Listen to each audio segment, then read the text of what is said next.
This show is part of the Deluxe Edition Network.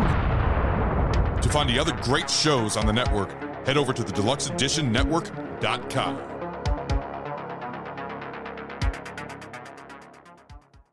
If all the corpses buried around here was to stand up all at once, we'd have one hell of a population problem. You have a TV? No. I just like to read the TV guide. Read the TV guide. You don't need a TV. You have a generous nature. I like that in a person. My name's Max. I'm Lucy. How are you? Hello. I'll take this. I don't like horror comics. You like this one, Mr. Phoenix. It could save your life. You know where Hudson's Bluff is overlooking the point?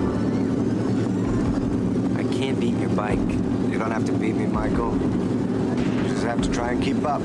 Be one of us. You're creature of the night, Michael. Just like out of a comic book. You're a vampire, Michael. My own brother, a goddamn shit-sucking vampire. Will you wait till Mom finds out, buddy? We've been aware of some very serious vampire activity in this town for a long time. Santa Carla's become a haven for the undead. Now you know what we are. Now you know what you are. You'll never grow old, Michael. And you'll never die. But you must feed. And you must be Max. Right. How are you? Well, you're the man of the house, and I'm not coming in until you invite me. Mom? These are my dinner guests. Edgar and Alan, the Frog Brothers. Stay back! Stay back! Sammy, help me! Open up! Help me! Sammy, open the window! Never! I knew it! I am not! So where are you? The flying nun? I'm your brother, Sammy! Help me! Good night, bloodsucker. We blew it, man. We lost it. Shut up. We unraveled in the face of the enemy. It's not our fault. They pulled the mind scramble on us. They opened their eyes and talked. I'll drive. We don't ride with vampires. Fine, stay here.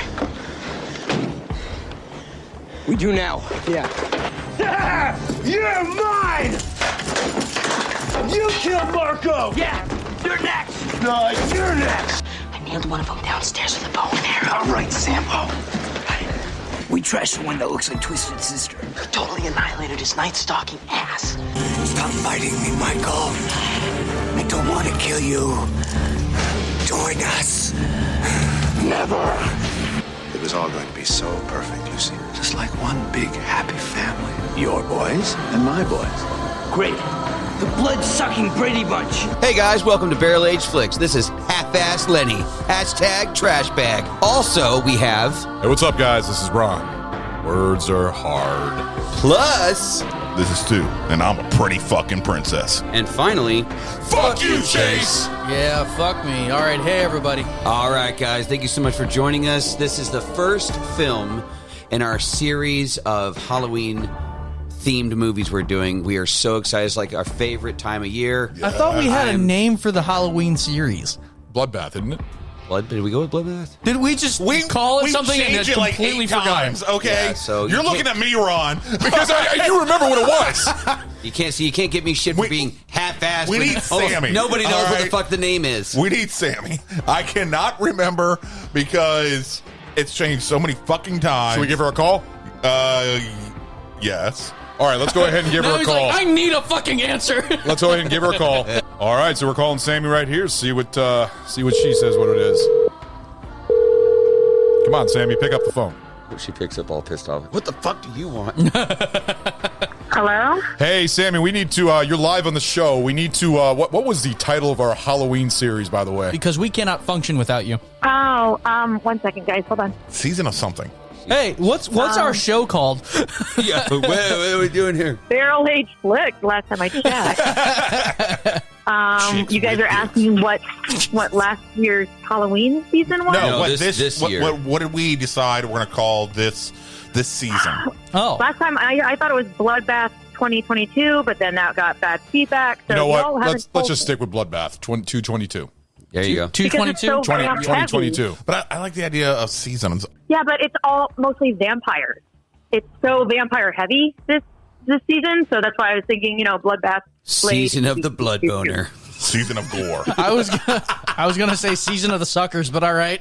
All right, so what are we calling it then? Season of PMS.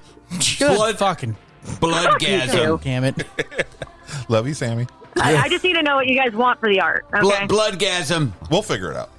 We'll let you know. Yeah. Dear listeners, By the way, we'll get Sammy, back while to we you. got you, since we're all here, let's go ahead and wish half-ass Lenny a happy birthday. Happy birthday. Happy birthday, half-ass Lenny. Thanks. What's it like to be 50? I'm turning 40, damn it. What's it like to be older than fucking dirt, dude? It's the gray hair is fashionable. It's pretty cool. My back hurts a lot. So, yeah. The gray hair on the pubes, you really pull it off. You pull it off amazing. Look at my gray chest hair. All right, Sammy, we'll talk to you later. So creepy. Have fun, boys. All right. Bye. Yay. All right, so I guess we'll. I love how we'll table this. I'm half-assed Lenny, and yet we have not actually came up with an official name. I tried to go with Bloodgasm. No one likes that. So by the time we release this, we'll have a name. Yeah, we'll have a name. We'll be like halfway through our recordings, and then we'll finally have a name figured out. Just insert whatever we decide, right here. Just very obviously redub it. Yeah. But it's our Halloween series. This is our favorite time of year, hands down. And I know it's one of y'all's favorite times of year as well, based off the numbers. So you're welcome. I'm going to go ahead and hand this off to Ron and let Ron give us a little bit of detail about the movie we're about to talk about. All right, so Lost Boys was released on July 31st, 1987, and it's directed by Joel Schumacher. She almost said it. Yeah, I know. Schumacher? Joel Schumacher. What? Schumacher, like the show. I just said Schumacher. I don't think there's been a single episode. Literally means shoemaker. I swear to God. Okay, whatever. The budget of this was $8.5 million. It made $32 million and change worldwide, which is actually pretty decent. Actually, yes, did pretty good. Should have made more. But the director has done some great movies, and he's also done some bombs. He did the movies St. Elmo's Fire. Great. He did Flatliners. Great. He did Falling Down, which is one that we were doing in the fall. Oh, yeah. He's also done Batman Forever and Batman and Robin. He did 8mm with Nicolas Cage. Yes. He also did Phone Booth with Colin Farrell, which is actually a really good movie. And he also did the Broadway adaptation of Phantom of the Opera. Adaptation. Adaptation of Phantom. Words are hard. Whatever. So Fuck good. you. Okay. But this movie stars Kiefer Sutherland. Hold on. Does anybody know Kiefer Sutherland's full name? What's his full name? Just take a guess. What would you think? I don't fucking know. Kiefer Sutherland's ass. I mean, seriously. That you think that's his name? No, I don't know what his fucking full name is. Chase, what do you think Kiefer Sutherland's full name is? Fucking Keith Kieferson? I don't know. Nope. Keith Sexy Ass Sutherland. All right, hold on. You want to know how you know you're gay? What? He's very sexy in this movie. I'm sorry.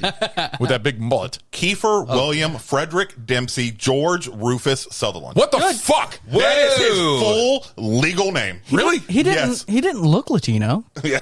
Yeah, I know, right? That's really his full name? His full legal name. His dad, Donald, apparently is a psychopath. The joke apparently around the Sutherland house with him growing up is that Donald owed a lot of people money, and to pay them off, he promised to name his firstborn son after him. That's fucking great. What the hell? All these fucking names. That is fucking That is hilarious. a fantastic piece of trivia. Yes. Thank you, Stu. I Oh, love my it. God. Here's And my birth also- certificate. It's just a CVS receipt of fucking titles. Just unscroll it. One other thing Badass. about Kiefer that proves to me vampires must exist in this world. All right, so we know Kiefer's 59 years old right now. Yeah. He looks like a 59-year-old, right? Yeah. Yeah. We've seen modern pictures of him, stuff like that. He still looks really good All right. for his age, but yeah. Paul Rudd is 3 years younger than him. What? Paul Rudd does not look 56 years old. No. Paul Rudd looks like he's in his 30s. Exactly. Or, like, look at so Tom thereby, Cruise and Paul Rudd is a fucking vampire. Tom true. Cruise and the kid from fucking Jerry Maguire. The kid is a grown man and Yes. he looks Are- twice Hold Tom on. Crui's age. Are we no. just Always forgetting fun. about No, Keanu what's Reeves? a fucking girl from Top Gun? Reeves. Have you seen what she looks like and then Tom Cruise? Kelly McGillis or something like that? But also She Tom looks Cruise like a had train wreck, all the dude. surgery. Oh, my God. What a She's difference. nasty. Oh my God, Macaulay Culkin. That poor guy. That's all the drugs. Well, He really hasn't had a big drug problem, though. He did for a long time. Yeah, Yes, he did. Absolutely did. He's had a weird fucking life. He also has an amazing Twitter. So he does. He has an amazing Twitter. It's like the most random high thoughts ever. Like, well, let's go. Right. Let's go ahead and go to the rest of the cast. We got Jason Patrick in here. We got the two Corys, Corey Haim and Corey Feldman. Yeah. We have R.I.P. one of them. Diane West. Yes, that Edward Herman, who is a great actor. I think he's a great actor in a lot of things. Overboard. He played a great Herman Munster in the TV movie for the Munsters. Jamie Gertz, Alex Winter, from Bill and Ted's Excellent Adventure. You also got Bernard Hughes as Grandpa. Great cast all along in this movie. Now, some other movies that came out around the same time, I think we've gone over some of these before because RoboCop is in this list. We had Superman 4, Quest for Peace, one of the worst fucking movies of all time. You got Summer School. You remember that one? Yes. Yep. We got RoboCop also came out. Keeping it classy. Another bad movie, Jaws 4: The Revenge. That a great fucking movie, Full Metal Jacket. Yeah. And Great then, first half of the movie. Get over here and choke yourself. I still think it's a good movie. Yeah. We talked about this as RoboCop. I still think it's a good movie altogether. But yes, the first half is amazing. Gold. Yes. And then we have Adventures in Babysitting, which I remember we talked about that in RoboCop. Very fun. So a lot of good movies that came out. So it had Thor, all right? Adventures in Babysitting. He's like, man, all right. It had fucking Thor. I didn't say it was sucked. I was just like, man, yeah, okay. Yeah, it did have Thor. I remember that. The little girl had the little Thor helmet and everything. Yeah. And then had the dude in the garage. Oh, yeah. Yes. So I'm going to go ahead and hand it off to Lenny so he can show the drink that we are going to be drinking tonight. So what are we drinking? Yeah. So I decided to go with a beer this time. No. That is endorsed by the band Guar. Yes. Yeah. You know they're local? They're from Richmond. I did not know that. No shit. I didn't know that. They're from down in They Richmond. play a lot of songs, or a lot of shows here. They play a lot. That and singer of Lamb of God. Actually, we ran into him at Casey's Lounge back in like 2008. Casey's Lounge over in downtown Fredericksburg? Yeah, man. Oh, shit. It was cool because so I went to high school with Now They Are Set to Sail, as well as another band, Flood the Asylum. Melissa's the vocalist for them. Yeah. Fucking awesome if you like heavy, deathcore shit. And Set to Sail is a little bit more airy, kind of an indie band. But one of the other bands that we were kind of friends with, they were playing down at Casey's Lounge, and the fucking lead vocalist for Lamb of God shows up, just rolls up on stage while they're in the middle of a fucking song, grabs a mic, and everybody starts fucking losing their shit. That's fucking awesome. It was banging. That's fucking cool. So I chose it. The name of this beer is called Blood Geyser. Of course, vampires, blood, Dude, so that works perfectly. And for those of you that follow us on Instagram, take a look at the picture because it's fucking great.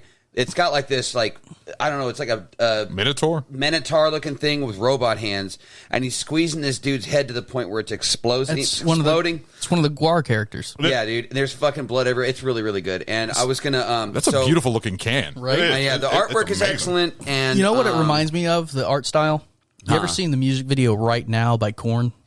No. Yeah. Yeah. Okay. Yeah. If you have the chance, watch it. It is fucked up, but it's just really fucking weird. Really good song though. Of course, it's an IPA. It's an IPA from. It's called Devil's Backbone, which is fucking IPA. Also local. It's local. It is based out of Lexington, Virginia, and this is only distributed to DC and Virginia. Unless you are here or in DC, you can't get this beer. So that's what I makes really it like unique their as well. Vienna lager. I like how it so says I wanna here, see how this compares. Brewed to the specific gravity of blood. Yeah. Yes. I love their description: alcohol by volume 5.5%, color blood red, size 1 pint. So real quick, I'm just going to read this little description on here on their website about this beer because it's hilarious to me. It says, "For all you thirsty fans, Guar has heard your call and have now partnered with Devil's Backbone to create a true intergalactic elixir of the gods.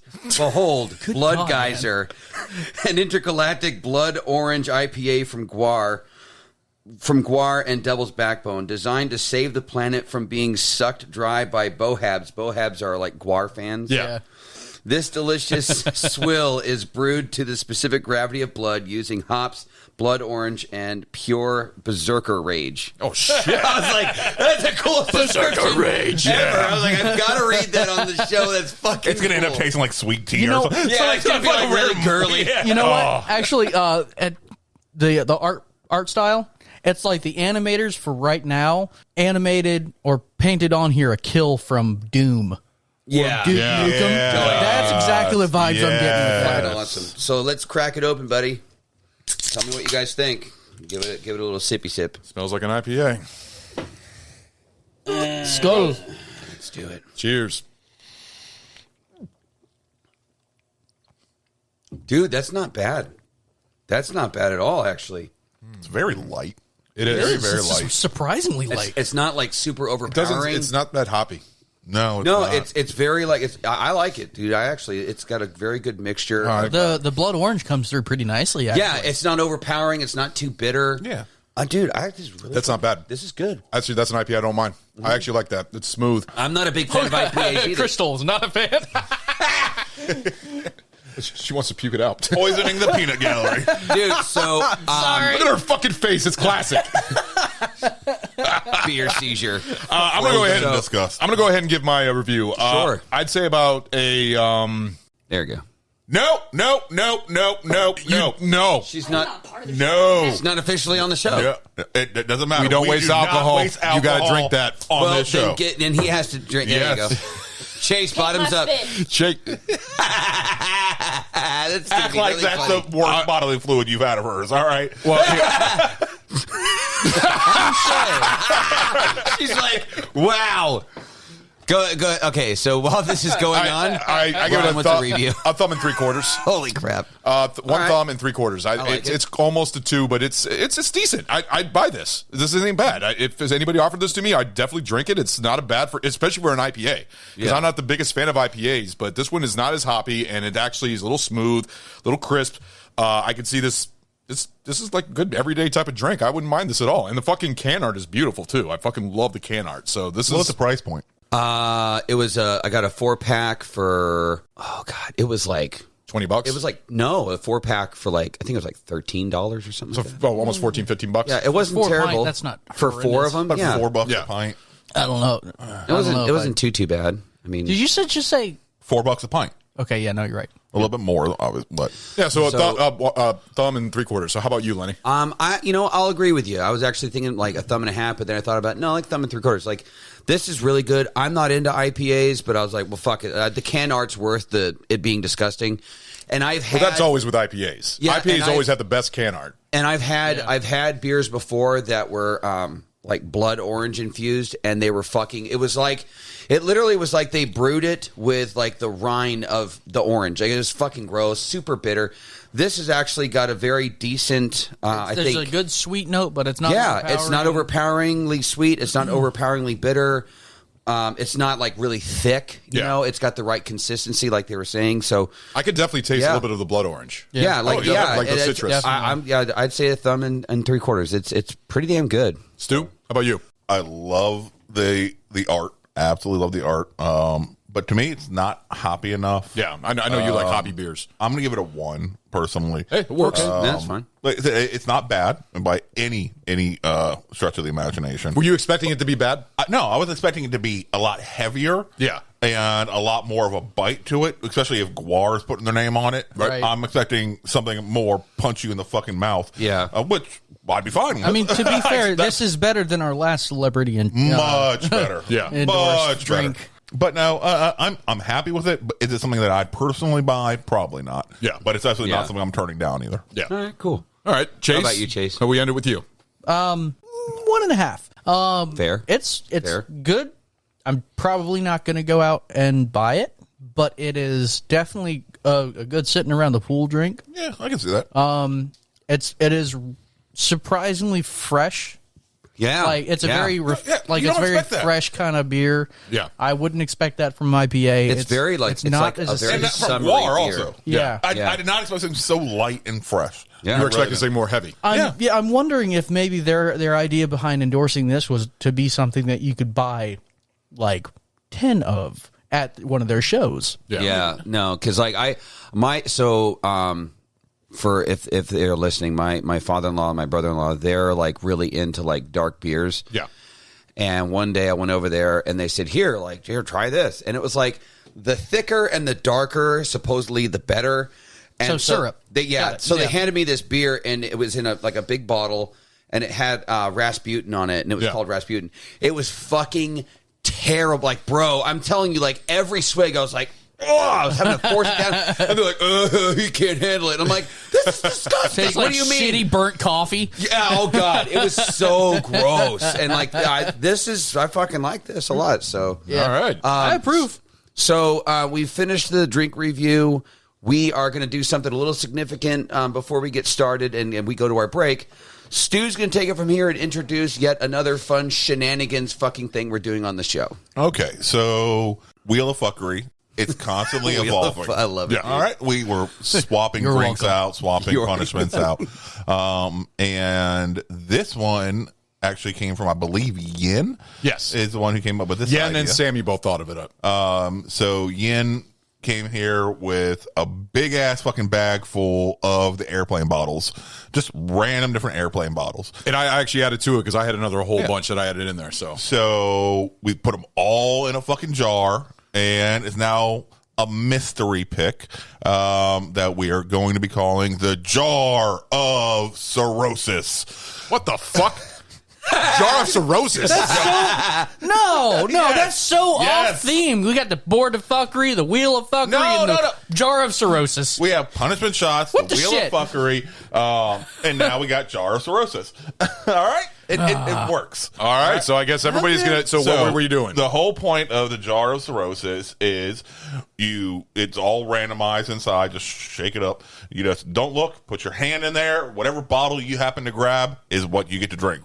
Like it, love it, hate it. You just have to like punch your hand into it and grab something from the bottom. And so, as any new punishment shot, we all have to try it on its initial, cherry busting time. So who would like to start? I'll go first. Okay.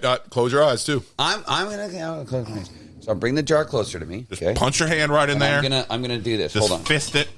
You need me to spit So on it, get some lube? People can hear me digging in here. Mm-hmm. Hold on. Okay. Why did it take you 5 minutes? Oh, nice. Bailey's Irish cream. Fuck yeah. Very nice. That's awesome. All right, Stu, your turn. Okay. Let me go ahead. It's not bad at all. It's kind of like when you play White Rhino and you actually get a gift you want. Yep. All right. I got fireball. Oh, well. All right, your turn. You're Jace. like, damn it. God damn, that's loud. No, it's perfect. Like, Is that tequila? No. Oh. God. $3 vodka. I love my vodka. Okay. Oh, my God, it's so loud. What am Oh, I get Bullet Bourbon. Frontier whiskey. Oh, you fucker. You got fucking bourbon. You suck. All right. All right, Bottoms guys. up, boys. No, we're going to go ahead and drink it. We're going to drink it on the show. Cheers, everybody. To drink. Hold on. I got to open it. Man. Skull. Prost. Yay. Lots of clinking and stuff. That's all plastic. Yes, odd clinking noises. Sorry. Dude, Bailey's, man, is awesome. That is some rough fucking vodka. Why are you making that face, Ron? What is wrong now? Because that's not a good bourbon. He's all like, ooh, it's bourbon. It's going to be great. That's all right. All right. So on that note, Oh, yes. Continue. let's go ahead and take our break. You all right, Chase? All right, guys, we'll be right back. Hey everyone, my name is Maddie. Ever since I was a kid, I loved public speaking and writing for fun. It gave me an outlet to discuss exactly what was on my mind without judgment. However, as I got older, I started realizing the importance of fully being yourself. Rather than keeping a journal of all my thoughts, the Mad Tea Talk is raw and honest, coming forward about life's challenges. This show is all about loving, accepting, and improving yourself. From wide ranges of self-reflection, growth, friendships, and relationships, all topics are discussed in a motivating yet honest light. Thank you to all who listen, as I am so thankful for the support you have given me. And if you're new to the Mad Tea Talk, it is available on Anchor, Spotify, Apple, and Amazon podcasts, with every episode available Saturday at 6 p.m. Pacific Standard Time. Enjoy.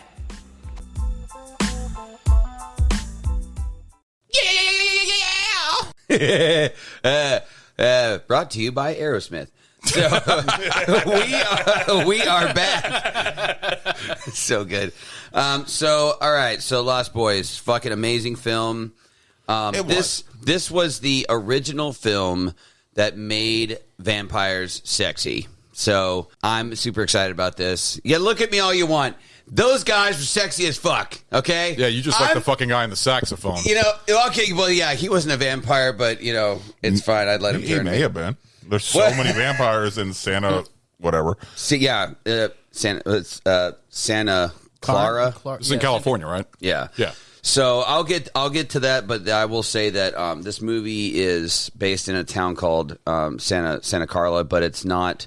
It's Santa Cruz, California, and it's crazy because literally almost every other scene in this movie, especially anything involving the beach or the boardwalk, I physically have been there, and I was even there back when the film was made. I remember seeing it exactly as it was on the film. No shit. Yeah. Oh wow. Because I mean, I lived 25 minutes away from Santa Cruz, so I used to go there all the fucking time, like all the time. Yeah. Every single ride on that boardwalk, every single arcade, every single store.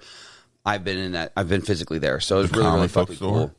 The comic book store, yeah, absolutely. That was the real place? I was really big. Yeah, I was really big into comics when I was a kid, and my dad used to take me and buy me comics. Like I would go and pick out stuff. I just assumed that was like, you know, not a soundstage, but they just set that up for, you know, the shoot. I didn't know there would actually. I assume the carnival was also there too. Like the carnival's definitely there. Yeah. Oh yeah, the rides and all that shit. Oh, absolutely. Yeah, I've also been to the boardwalk out in Santa Cruz and shit like that, and been there. Yeah, it's fucking cool, man. It is. It really every absolutely single is. like ride they showed, I was like, I've been on that ride. Like Also the cliffs against the ocean and stuff like that on the coastline. Yeah, and actually, my friends and I would go like in that area where like the bikes were and stuff. Yeah. And we would have bonfires and shit. And the cool thing about that is it's so fucking dark out there because you're away from everything.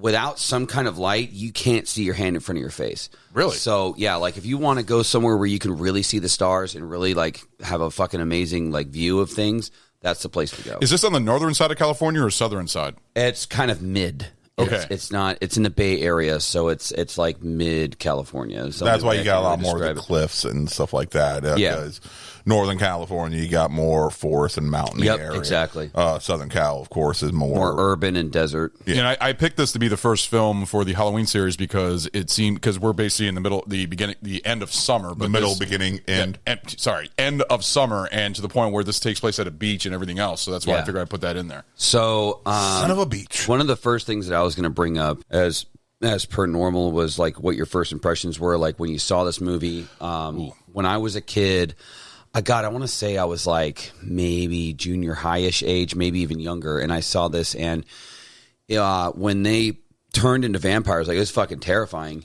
But it was especially like but also really good makeup. Yeah, absolutely. Like the way that I wouldn't say that because you can definitely tell that the lines were on the top of the face. Considering when it was. Yeah. For the time, it was very like really fucking cool. The eyes and everything else was very well done. But it also made vampires badass compared to the fucking Twilight Twinkle guys. Well, and that's the thing too about vampires were always badass until the Twilight Twinkle shit. All right. Yeah. I think there's even a meme like that. It says this is the real vampires right here, and it shows the Lost Boys. Well, and that's just it too. This is your vampires. This is my vampires. Yeah, we are not the same. Prior to this movie, like vampires were always like that traditional like cape and the whole like blah blah blah that whole thing. Blah blah blah. But then these guys came along and they made it fucking cool. Like it was like they were this cool fucking group of guys. Pure 80s though. Pure 80s. Oh yeah, and that's fucking love and it. I fucking love it. It's like super 80s. So like when I saw this movie, it legitimately kind of scared me, especially like the some of the vampire death scenes when they would vamp out. It was fucking legit. I was like, oh shit. So, but I really, really liked it. It was one of the few like scary movies as a kid that I was cool with seeing again. I wanted to see it again because it was really, really, really, really good. So I'm going to tell you this: the first impressions when I first saw this movie when I was younger, I didn't like it as much, and I thought there was other vampire movies that I liked better than this. But then over time, I've learned to appreciate it more because I like movies like Near Dark, Fright Night, and stuff like that. This one was very poppy-ish. I mean, even it was making, but also it was billed as a comedy horror. Yeah, it was. Well, that's also because of the two Corys, basically. Yeah, but they went for that. They embraced that dichotomy. Yeah. Of of comedy and horror. It was And both, did. it was both ridiculous and dark and scary. Yeah, and they did an amazing job. And I really like how they call them the Lost Boys because, being immortal and never having to grow, because that was one of the lines, you never get old, just like the Lost Boys. So did you guys hear about the TV show that they were trying to make based on the Lost Boys? No, I didn't know. No. I know that there was like 2 movie sequels. I didn't know they made a TV show. I only heard about the sequels. Warner Brothers, CW, actually went to the point of getting a pilot ordered. So it was supposed to be the first season was supposed to be basically a retelling of the Lost Boys, more modernized and stuff like that. But their plan was, and the whole pitch was, every season they were going to be traveling to a different decade and focusing on, the Lost Boys, throughout history and shit like that. They were going to start with, what we know as the Lost Boys and modernized times.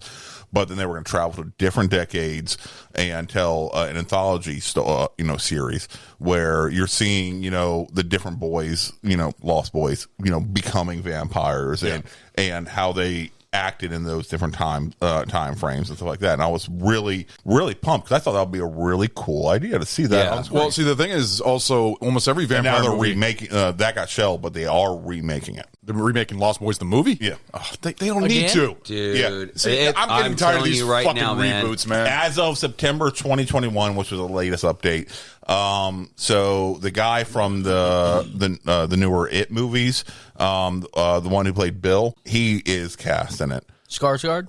No. no, He's no, talking about no. the one who played Bill. young Bill. The stuttering. the stuttering. Yes. And so like that, but he's older now than he was then. Obviously, I could see that potentially working out. He's supposed to star in it. They didn't say if he's supposed to be in Kiefer's role or in Michael's role. I'm sure Kiefer will make a cameo in it if it comes out. I mean, honestly, it'd be kind of cool to see him playing the Grand Vampire. Yeah. You know what's funny is they actually were back when shortly after Lost Boys came out and all the success. Schumacher had in mind a sequel that he was going to do, was going to be called The Lost Girls, and they were going to have, this is all true, they were going to have a group of like badass, like biker kind of, females, and they were going to have Kiefer Sutherland make like a cameo where was this going to air on Cinemax or? I know, right? I'd watch it. No, I don't know. Like they were going to do that, and then they scrapped it and instead waited almost 20 years to make a sequel and then a third, and they both came out in the same fucking year, straight to sci-fi. And Corey Feldman was in both of them, right? Yeah, both Frog Brothers were. But they were fucking terrible. They were. See, I talked to Sue about this earlier because I was asking, hey, have you seen the other ones? And I remember when they came out, it's like, I'd seen them Tribe or something like that when they came out. Yeah, I had seen them, and so I was excited. I was super excited because I'm like, fucking Lost Boys. Yeah. Fuck yeah. And then I saw and I'm like, oh, these are bad.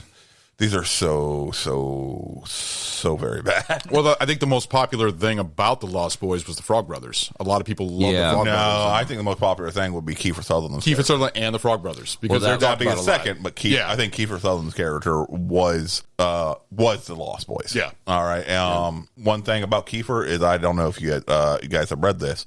So he originally was supposed to have the bleach blonde, white hair with a mullet, but no, it wasn't supposed to be a mullet. Oh, all right. He was supposed to be, this long hair and so that he had grown his hair out.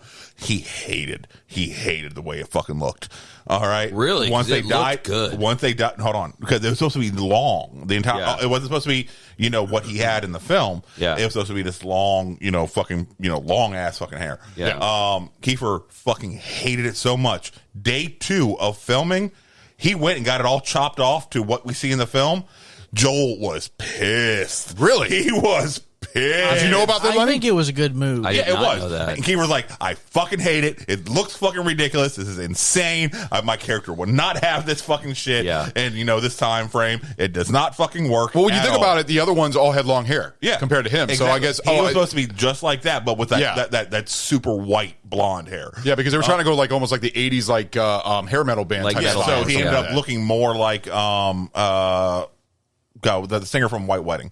Why am I blanking on his name? Billy Idol? Billy Idol. Yeah, he ended up looking more like Billy Idol after he chopped his fucking hair. I could see that. Yeah. I could see that. Absolutely. And accepting that more, late 80s feel. And I think that made the fucking character. He made him look like a badass. His hair looks so much better, dude. Yeah. Like the way absolutely. What was your impression and Chase's impression of this movie when you first saw it? I would probably have to say I probably first saw it when it was on HBO or Cinemax or Showtime or one of those things. I was probably maybe, let's see, it came out in 87. So it was probably like 89, 90 when I first saw it. This was produced by Richard Donner, too. Yeah. Who did the Goonies and Lethal Weapon series. Yeah. God, yeah. Corey Feldman mouthing the Goonies, so that's how they got him on board. I fell in love with it. I thought this was an amazing fucking film. And then rewatching it, I always had it in my mind, this was this great film. This is an amazing film and shit like that. But it's not one of those films I watched regularly as I'm, See, I'm the same throughout way. my years. Yeah. So rewatching it this time, and I'm rewatching it with that more critical eye that we're, for the show, I'm like, this is kind of a weird fucking nexus. It really is. It's very 80s-ish, but also it's very timeless at the same fucking time. It's weird how they walked that line where I could see almost anything except for the style of dress. I could see that everything playing out exactly the way it is right now. Yeah. And this is what, fucking 30 years later. And I could still see that, everything happening in that film today, that exact same thing. It somehow maintained a timeless feel to it. And I was very impressed, but also super campy. It's super fucking 80s. And I was like, this is like epitome of fucking late 80s. This is an absolute late 80s film, but somehow transcends its own time frame. Yeah. I was very impressed. How about you, Chase? I think I first saw this about 5 years ago. Wow. And I honestly, I didn't like it. So when you were like 8? You didn't like it? No, I didn't like it. So is it one of those movies that you watch it again and then you gain a little bit more likeness for it? No, he still doesn't like it. It's because I didn't understand what they were trying to go for. Because teen vampires. Not that. It was nitty gritty and believable, and then you also had weird gelatinous explosions because some 11-year-old somehow managed to put a stake through a guy's entire torso. Like, okay, yeah, I can. Yeah, that didn't make sense, but this was pretty good and realistic. Yeah, and it was all over the place for me, and I was like, I don't. Yeah, because in all reality, like realistically, you're not gonna having like the Frog Brothers go up against a full grown like teenager, and them being vampires. They're 3-4 times stronger than a normal human, anyways. Right. But they're for truth. By the way, in the American way. How old is Corey Haim supposed to be in this movie? I think like 12, 13. Yeah, because that fucking bathtub scene got me right there. I was like, that was weird. Yeah, that was really strange because it made it feel like he was a lot younger. The way that he was in the bathtub playing with fucking. Crystal saw that scene earlier. Like, what the when I was watching. I still play like that to this day. What are you talking about? You play with a fucking rubber ducky and you fucking put soap on your fucking face. Yeah, and I try to make mohawks in my hair. Oh my god! She was like, "Why is this a scene?" I was like, "It's Hollywood. They just wanted a young boy on stage." Yeah. Yeah, I can say. And another thing is Jason Patrick. He didn't go anywhere. No, because the only other movie I remember seeing him is Narc. Remember Narc with Ray Liotta? Yeah, it was a good movie. But that's I've only there's only a couple movies I've seen him in. Really, the only two big actors that got big out of here is both the Coreys and Kiefer Sutherland. That's.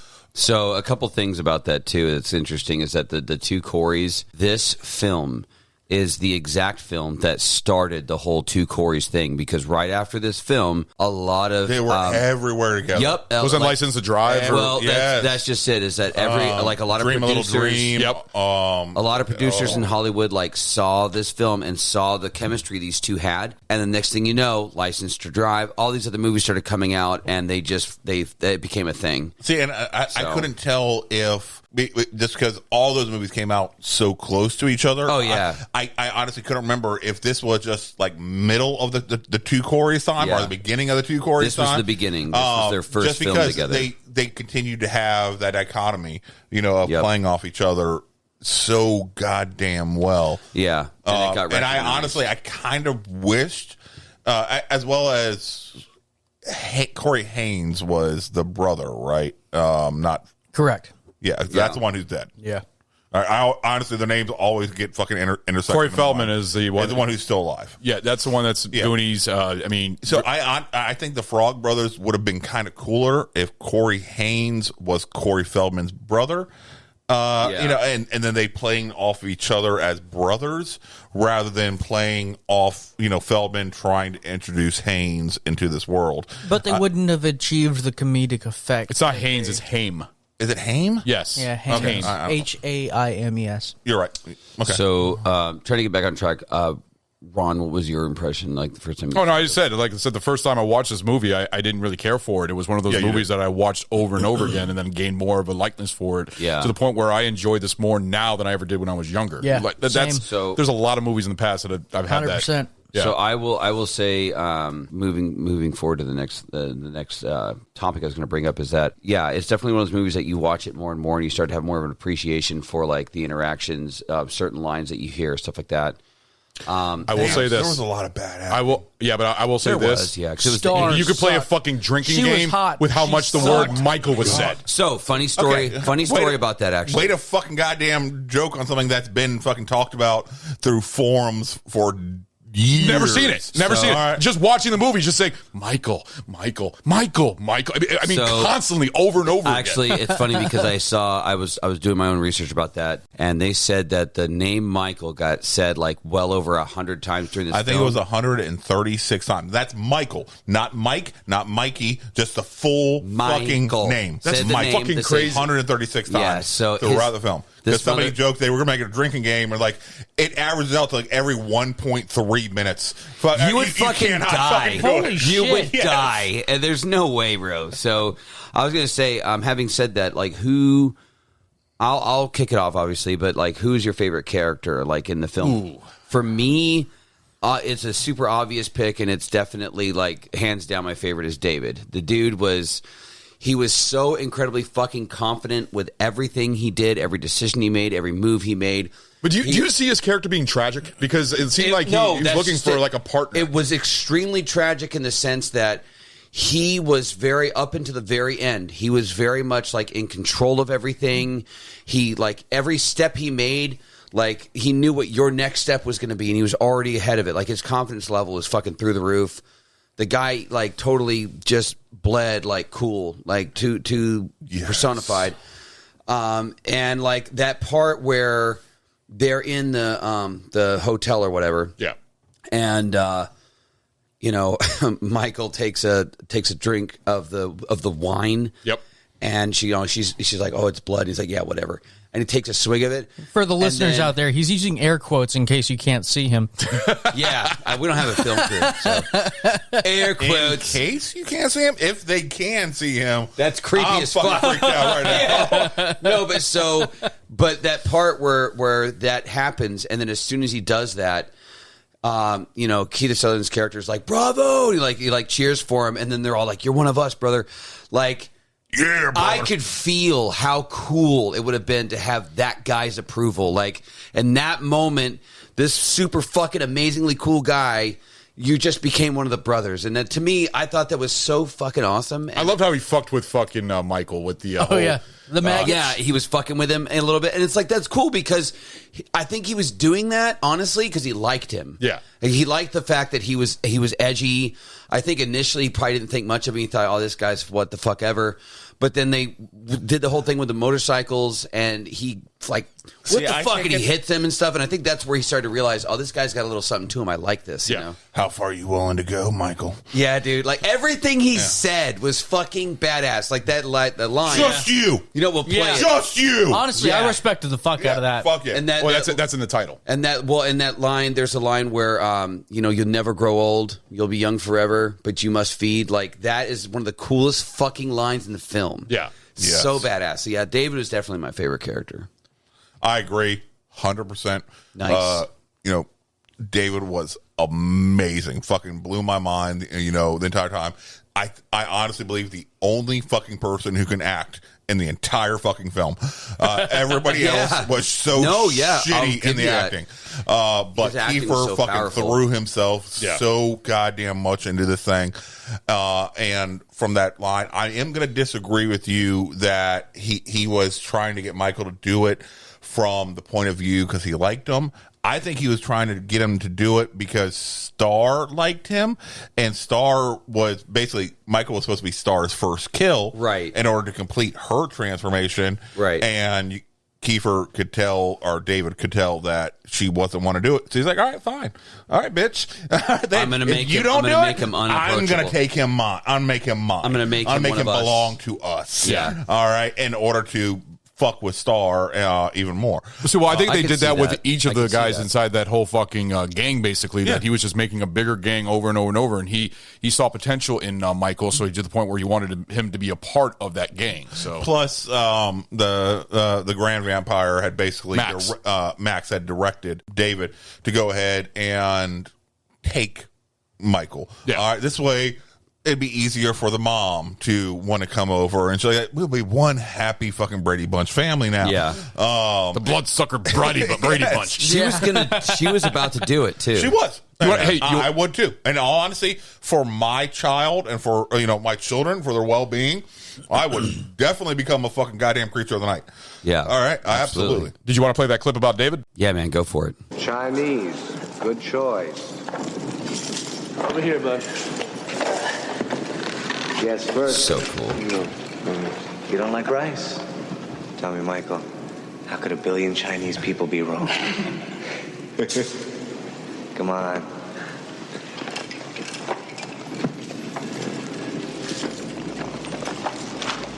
We'll say this: the sound effects in this movie were so How are those maggots? overkill.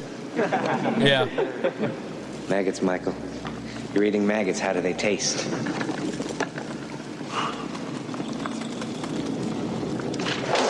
Leave him alone. Pretty sad. She was so hot, but god damn, she couldn't act. No, not at all. She was worse than Twister. You remember her in Twister as a sex therapist? Yes. Hey, man, Twister's a great movie. Yeah, but she sucks. Not at enough acting. cows. No hard feelings, huh? Why don't you try some noodles? They're worms. I mean, they're worms. By the way, I love your shirt, Chase. Oh, yeah, man. I really do. They're only noodles, Michael. Crystal got it. Simple but effective. Yeah, no, I love how David was like fucking with them like Oh, all yeah. together. Yeah, That was a 100%. really fucking great scene, and to the point where you almost look like he apologizes for the whole maggots thing because he's looking over and then all of a sudden he fucks with them again with the fucking noodles and worms. So That's the thing. his played acting it was so great. goddamn well. Yeah. My favorite scene was the train scene, the train bridge. Oh yeah, when they're all hanging. Yeah, they're all hanging down there. Oh, where he forgets his line about falling? Yeah. Ah! But it Where am I? it also, Oh, yeah. Ah! You're one of us now, Michael. You're one of us. Just let go. Just let go, Michael. You're one of us now. Bye. All right, and he just fucking drops. I'm like, 100%. That was an awesome fucking scene. All right, but the only thing I didn't like about it is, so it shows Michael struggling to hold on with his human strength. Yeah. Up until the point that Kiefer lets go, then all of a sudden, nope, no problems fucking holding on anymore. Train's still going by. And so, Well, you were talking about seeing him shaking? Yeah. No, that's because the fucking bridge was shaking I from know the train. But once Kiefer lets go, you no longer see the physical aspect that Michael is fighting as much. You don't. All right. Once Kiefer lets go, then all of a sudden he's like, oh nope, I'm let it go. I'm just gonna. Oh, okay, fine. I'm just let go. All right. He does no longer seems to be physically, straining, because of course the vampires are not going to be fighting it because they have this superhuman strength. All right. So they're just like they're just doing until they want to let go. But the entire time up until that point, Michael, you can tell he is fighting it, and then Kiefer lets go, and no longer seems to be fighting it. He's like, oh yeah, okay, I'll let go. Chase, who's your favorite? Well, you had David, who was really cool. Again, oozed awesome and always a step ahead of everybody. Chase's really favorite was a little people. boy. He identified with him so much. Michael was a little shit, and then he you saw this turnaround where he turned into kind of a badass. And so obviously my favorite is going to be Grandpa. Grandpa was fucking awesome. Grandpa's fucking dope. Like, he doesn't give a fuck about anything. No, fuck Grandpa. Fuck Grandpa. Fuck Grandpa. Why? All right. Because of what happens at the end and what's revealed at the end, his knowledge. And he's still like, yeah, look, go ahead, daughter. Come on in. Go ahead, bring your kids, too. Yeah, it's a perfectly fine fucking goddamn environment. Yeah. Oh, and I'm going to leave you fuckers alone so I can get some strange from the widow fucking whatever her name was. Yeah, no, trying to give her the fucking... He's lived there for how taxidermy long? shit. They haven't fucking killed him? Yeah. It's fine. It's not a bother. Yeah, that's fine. Go ahead and, you accept your fucking child and your grandchildren into that fucking, environment. He doesn't give a fuck about anything. Yeah. I love the old fart shelf. That was old fart shelf. The old fart shelf. Yeah, the fridge. It said old fart on the his little shelf where his cardboard. root beer Cardboard and his root beer and his candy was stored. I don't know how I missed that. His double stuffed Oreos. Yes, he was like, Oh, yeah, no, I remember what he said. Yeah. Don't touch my double stuffed Oreos. It was a simple piece of cardboard that hung down and said old fart shelf. That's fucking awesome. Yeah. Bro, My, I loved him. mine, believe it or not, see, Kiefer is strong second. Strong second. I love David, but I loved Max. I'm sorry. Max was, because he was unexpected. Really? Yeah, no, I'm serious. I actually liked He his... 100% was telegraphed. In the beginning, when I first saw this, I had no I saw idea. that coming from a mile away. Because everybody thought that David was the Grand Vampire or the main vampire or something like that, but it came up to being Max, and he was trying to build this whole family basically. But I didn't get that at from first. the scene where he's yelling at David and the crew to get the fuck out and shit like that. If David was a Grand Vampire, do you think that You're he right. would have allowed that? No, you're shit right. to You're right. happen? I didn't even think about that. No, you're right on A that. single security guard gave them shit. They fucking drained his fat ass. Do y'all like Thor? Yes. Thor the dog? Yes. Yeah. Thorn. I thought it was Thor. Thorn. Was it Thorn? Oh, Thorn. okay. Like a thorn in my side. Yeah, no, I liked Max, and also I think all of us agree that the Frog Brothers were entertaining. You gotta love the Frog Brothers. They were. They laid it on thick. Yeah. Hey, what are you here for?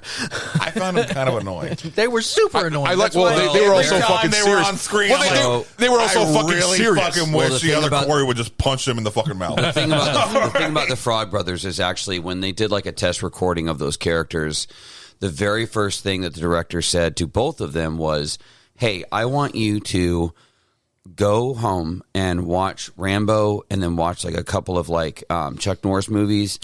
And that's what I want you to be. Be those characters. I can see that now, especially with the bandana around that. that. You can tell they were definitely That's why the forced. characters worked, because they, it was comedic in the fact that they took themselves so seriously. absolutely serious, like the way that they acted and everything else, even though you're like, what the fuck are these guys doing? They're just kids.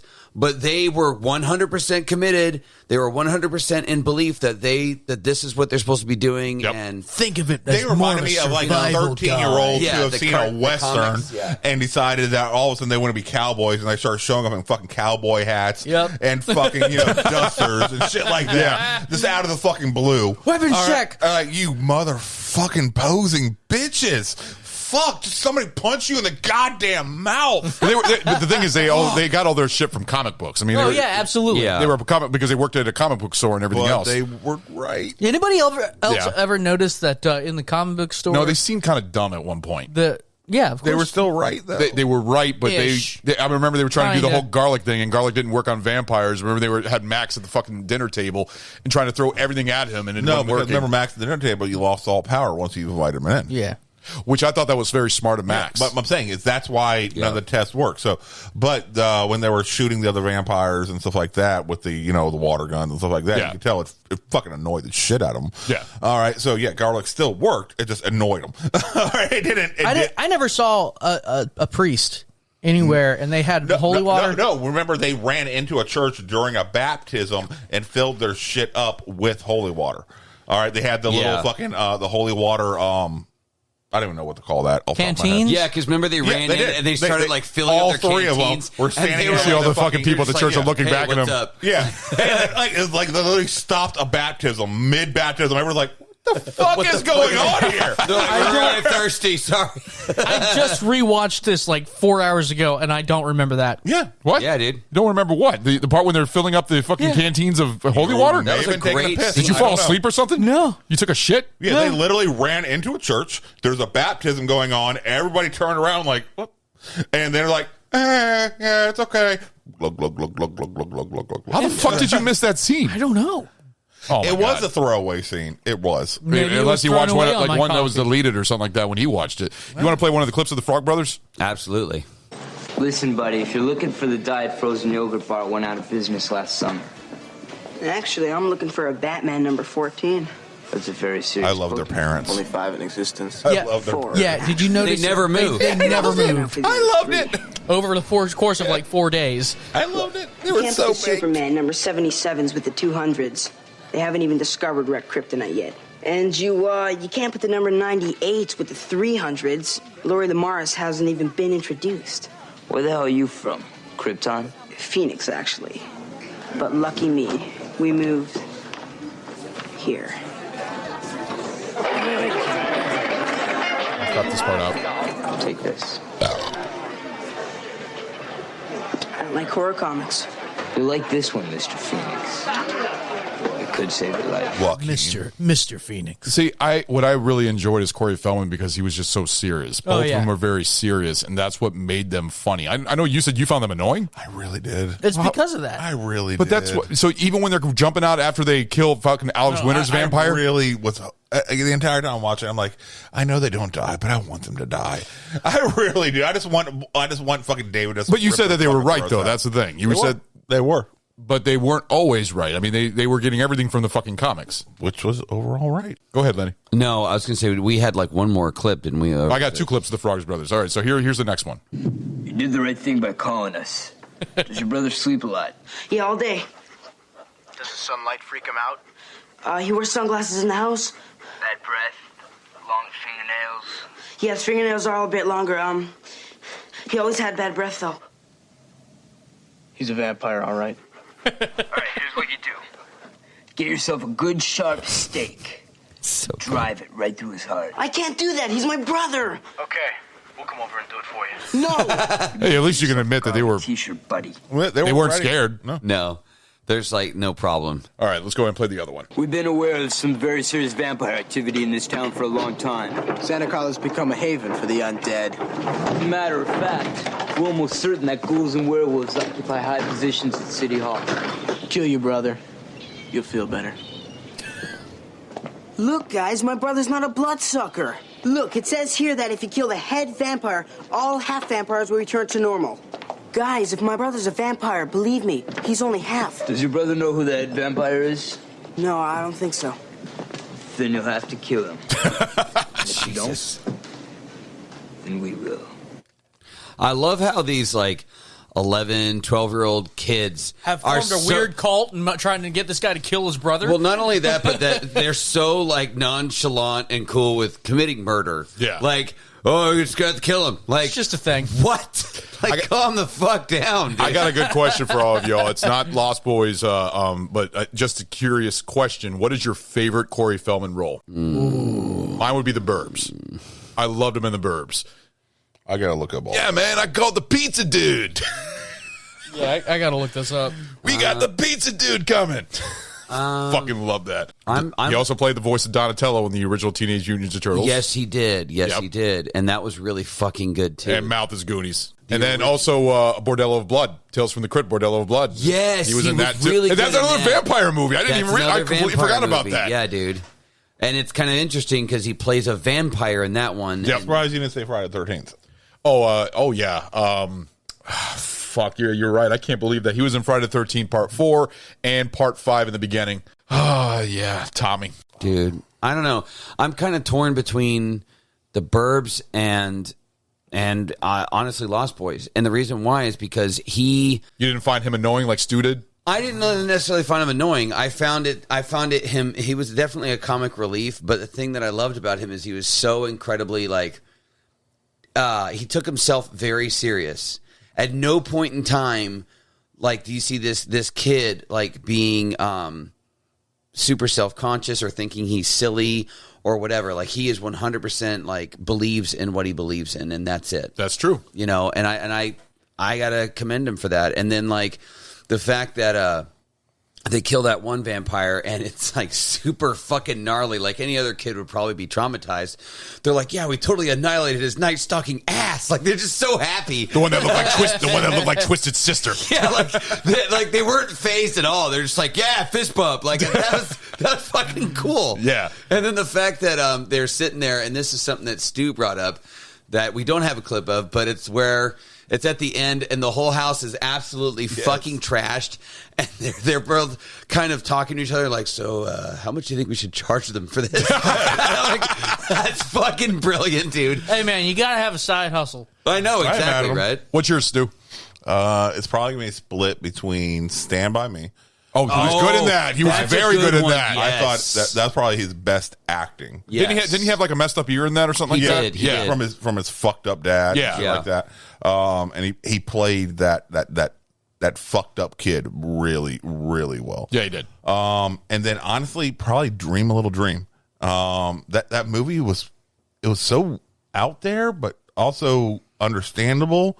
I thought he played that role really fucking interestingly. Yeah. I really did enjoy that film and the sequel. But yeah, those are the films that actually show his potential as acting. No, I think his potential was. I mean, because his first acting role, because he was in a lot of commercials. He was also Tommy Jarvis in Friday the 13th Part 4, but he just gained so popularity in the 80s and then in the early 90s, and then I think he had a drug problem to the point where he was even fired from the Ninja Turtles, and he wasn't in the sequel as the voice of Donatello. So apparently he was he had a role in The Fox and the Hound. Yes, as Copper. Yep. How about you? Oh yeah, he was Copper. That's right. The Goonies. Goonies' his mouth. Yeah.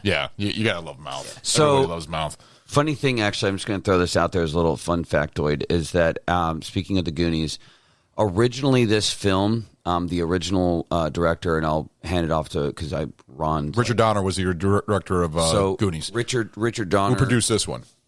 Originally the first director was going to go in the direction of having the vampires being like kids. Yeah. And it was going to be a little more of like a family friendly, basically, essentially what it was going to end up being was like Goonies vampires.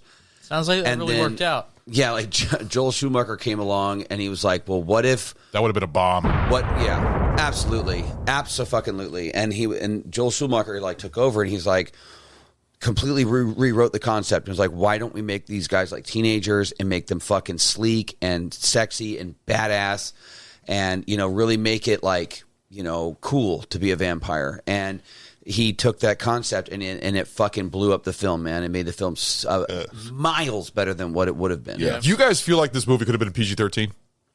No, I think honestly, like, because really it's just the vampire violence. There wasn't hardly any cursing in it. No, but the vampire violence in that, especially like, and we'll get into this later because I was going to ask you guys what your favorite vampire death is. But when they do die, it's so over the top, fucking like it is. There's a guy somewhere offset. Out of camera, Death who's by got a stereo. hose with gooey blood just going, blah, just squirting it everywhere. It was so fucking good. Well, that fucking one that's fucking awesome. The fucking one that dies. Oh, the one when you got blown up in the stereo with the arrow. Yeah, but the one where the other one got killed when he fell into the tub, and then all of a sudden, all the fucking waterworks inside the whole house were just spraying blood everywhere. Yeah, it was so ridiculous. Like, what the fuck was happening there? Well, like, they addressed so that. Outrageous. The Frog Brothers addressed that every single vampire will die in a different type of manner.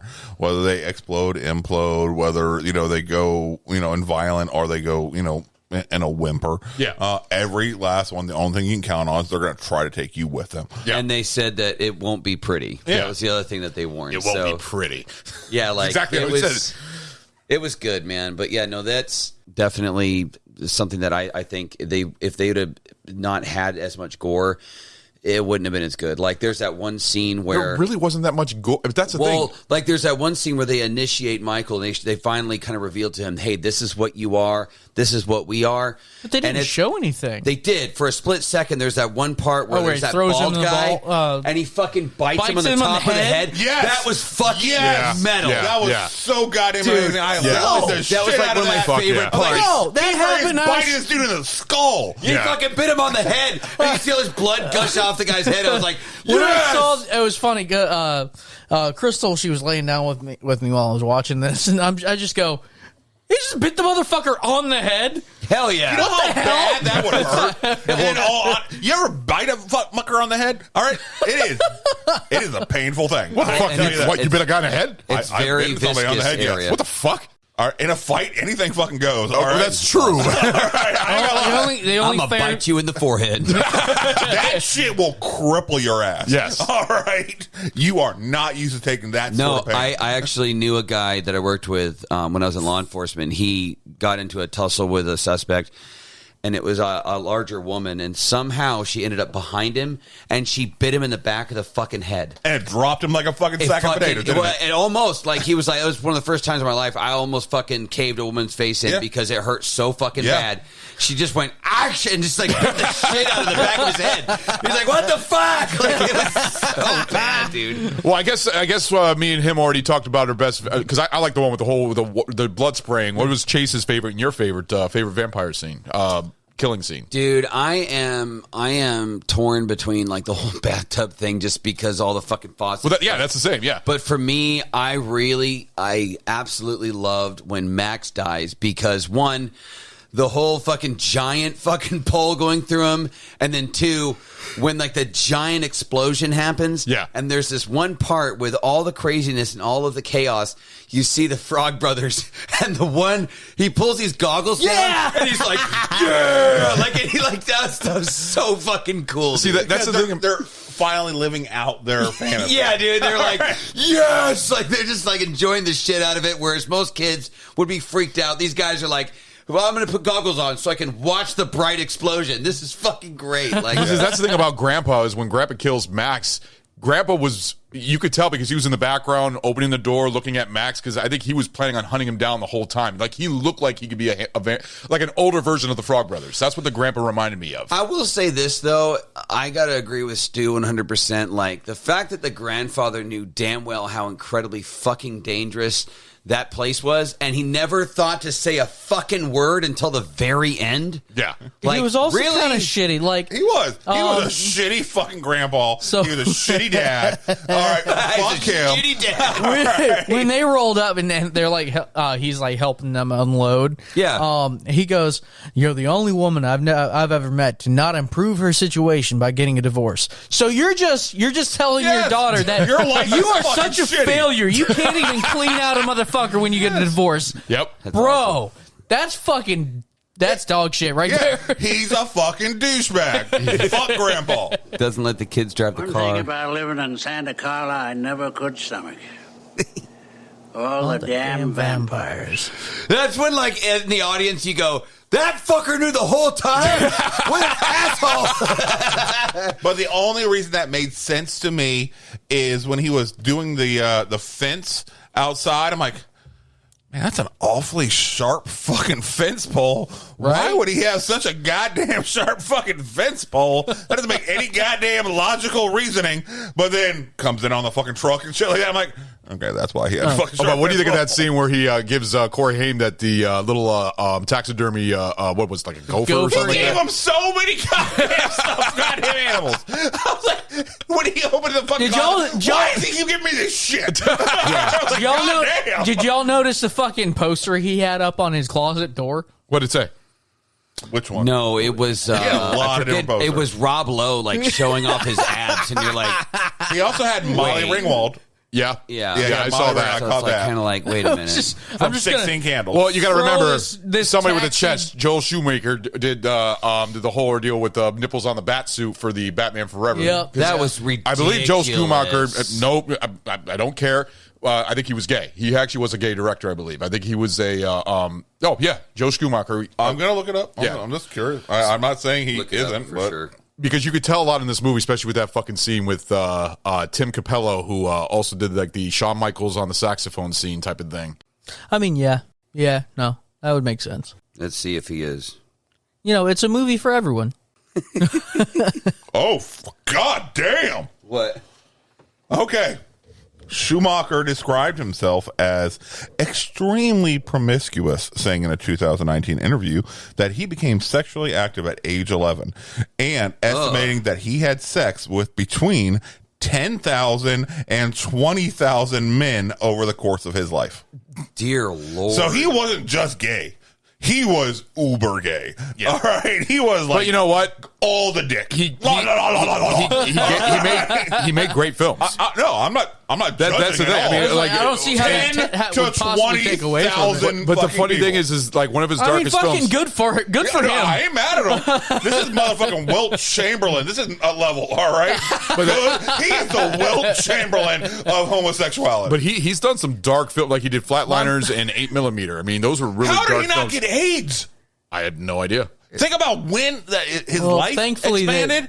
Thankfully, the invention of rubber had been around for. But when his prime, quote unquote, was all right, that was spreading like wildfire because they didn't use It's like Russian roulette, man. Jesus, some people are luckier Christ. than others. Yeah. Apparently, he got lucky a lot. But he does. Honestly, If you notice, a lot of his movies that he. Good God, Lenny, he shut the fantasized. fuck up. I'm listening to you guys go on and on about this gay dude, and I'm just like, I'm gonna wait and just see what you guys say. He was born in 39 and died in 2020. Yeah, he died not too long ago. Yeah. 20,000 some. Quite but you know what? The successful thing man. is, no. But the thing is, I give him a lot of 20,000 partners. I give him a lot of credit because he actually even apologized because Batman and Robin is fucking trash. Yeah, and he even apologized to the fans that I am sorry I made that movie the way it was. And everybody hates the fucking nipples on the Batsuit, of course. It's not just that. It's like the part where Batman turns around to fix his pants or whatever, and it's like, oh, look at Batman's ass. Like, get the fuck out of here. Like this. He was trying to make the whole point of that. He was trying to make Batman look like the whole Greek statues of the Greek times and stuff like that. Dude, that's what was the whole point of it. It just turned it into a giant fucking joke. It wasn't even. Hold on, he directed the number 23. Yes, with Jim Carrey. Oh yeah, that makes That was sense. an excellent That makes fucking sense. movie. He also directed Bad Company with Chris Rock. Yeah. He's directed bad movies, but he's also directed really good movies. Number 23. I don't know why so many people shit on the film. It's not that good of a movie. I thought it was good. really creative idea. It was really fucking psychological. I enjoyed the shit out of it. I really did. What did you guys think of the soundtrack of this movie? I thought it was pretty good. Amazing for the most part. Lenny, what's your favorite part? I would say the soundtrack for me is definitely the saxophone guy. Say what you will. You mean the saxophone guy? Dude. And like, so I will say this. Like, when go ahead and play it. The abs on this man. No, it's the first time I saw this, and I saw this scene. It was one of those things where you see a guy that's like so well put together that you were envious. Like, I wish I could look like that. Like, the dude, like, for the time period, was like, I don't think there's a single woman that could fucking. That was Lenny's first erection, dude. Yes. Oh my God. The Lost Boys oiled up sax man Tim Capello sounds off on the CW show, and whether he cameo, Warner Brothers in the summer of 1987, he made us all believe with a shirtless, muscled, and oiled up saxophone performance on the Santa Cruz boardwalk with the fucking pelvis gyrating while playing the saxophone. Let's be real. Yeah. That fucking saxophone solo was awesome. All right? I would say this. Like, I love the song. I love the scene. We don't have enough saxophone nowadays. We really don't. Hey, I miss Kenny G. Kenny G was a good fucking saxophone. Is a good saxophone player. If you go on YouTube, you're so. What's wrong with Kenny G? There's nothing wrong.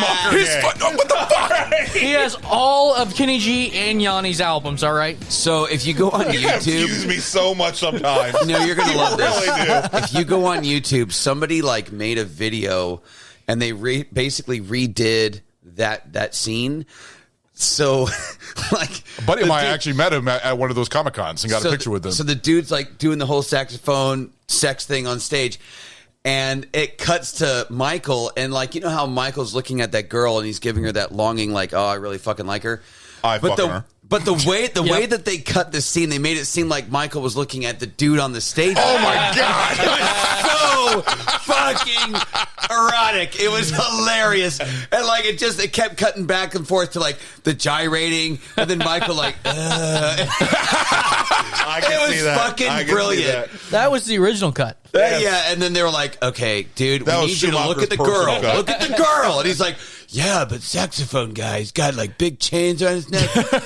And his hair's so wet and greasy.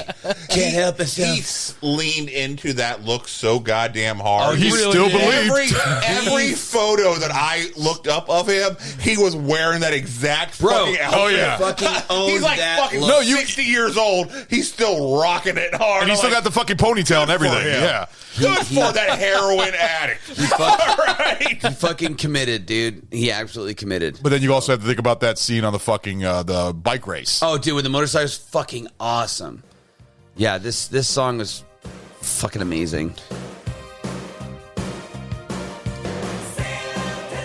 Fuck yeah. Dude, very 80s. You know, the fucking song playing in the background with both the motorbikes and the sound of the bikes going back and forth to the point where they're almost about to go off the cliff. Fucking love this. This is actually it's a pure 80s scene, and that's what I love about this movie. This is a fucking great song. I have this on my fucking 80s playlist, and I love it. Yeah, they Joel Schumacher specifically said he wanted the motorcycles to look very sleek and like skeletal is how he described it. So it's like, you know, you can already tell. the monospoke rims on those things look wild. But also super 80s. Well, and super you could tell like that they were going for like a very like Creatures of the Night vibe. Like these guys, there's something different about them. And it was actually very interesting because they call this movie The Lost Boys because the whole point of it, as far as Joel was concerned, is that it was the concept that it's like the Lost Boys from Peter Pan. Yeah, that's why I said at the beginning of the show. They're older, so it's like a more older version of them where they're wild and they fucking basically do whatever they want.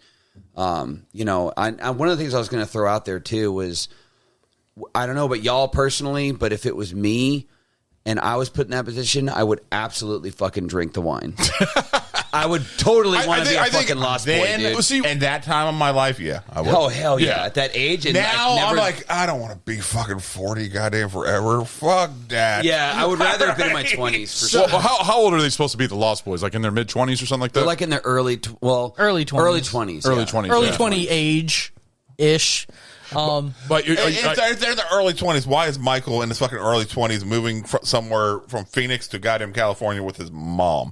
All right, I'm sorry. Be a man. Reminded me of the Karate Kid. So I was thinking it was... Sorry, they got 25-years playing 18-year-olds. Yeah, I was feeling it was, 18, maybe 19. Is what Michael's age was supposed to be. Here's a question for you. Did you ever get The Room vibes with the fucking sex scene? Because there's actually a deleted scene where it's actually longer. That sex scene so almost random. is like 5 minutes long, where it's just random, like back and forth. No, I didn't get The Room vibes. I didn't. It was very random. It was a very long sex scene. It was just so like trying to be all erotic and everything. It just, but it also I ain't gonna say it worked, but it fit with the weirdness of the film. It's 80s. Yeah. I guess. Like, it makes sense. All right. They're going straight Skinamax, Would you say she's hot, though? She was fucking hot. Absolutely. She was amazingly fucking hot. Yeah, fucking Jamie Gertz is...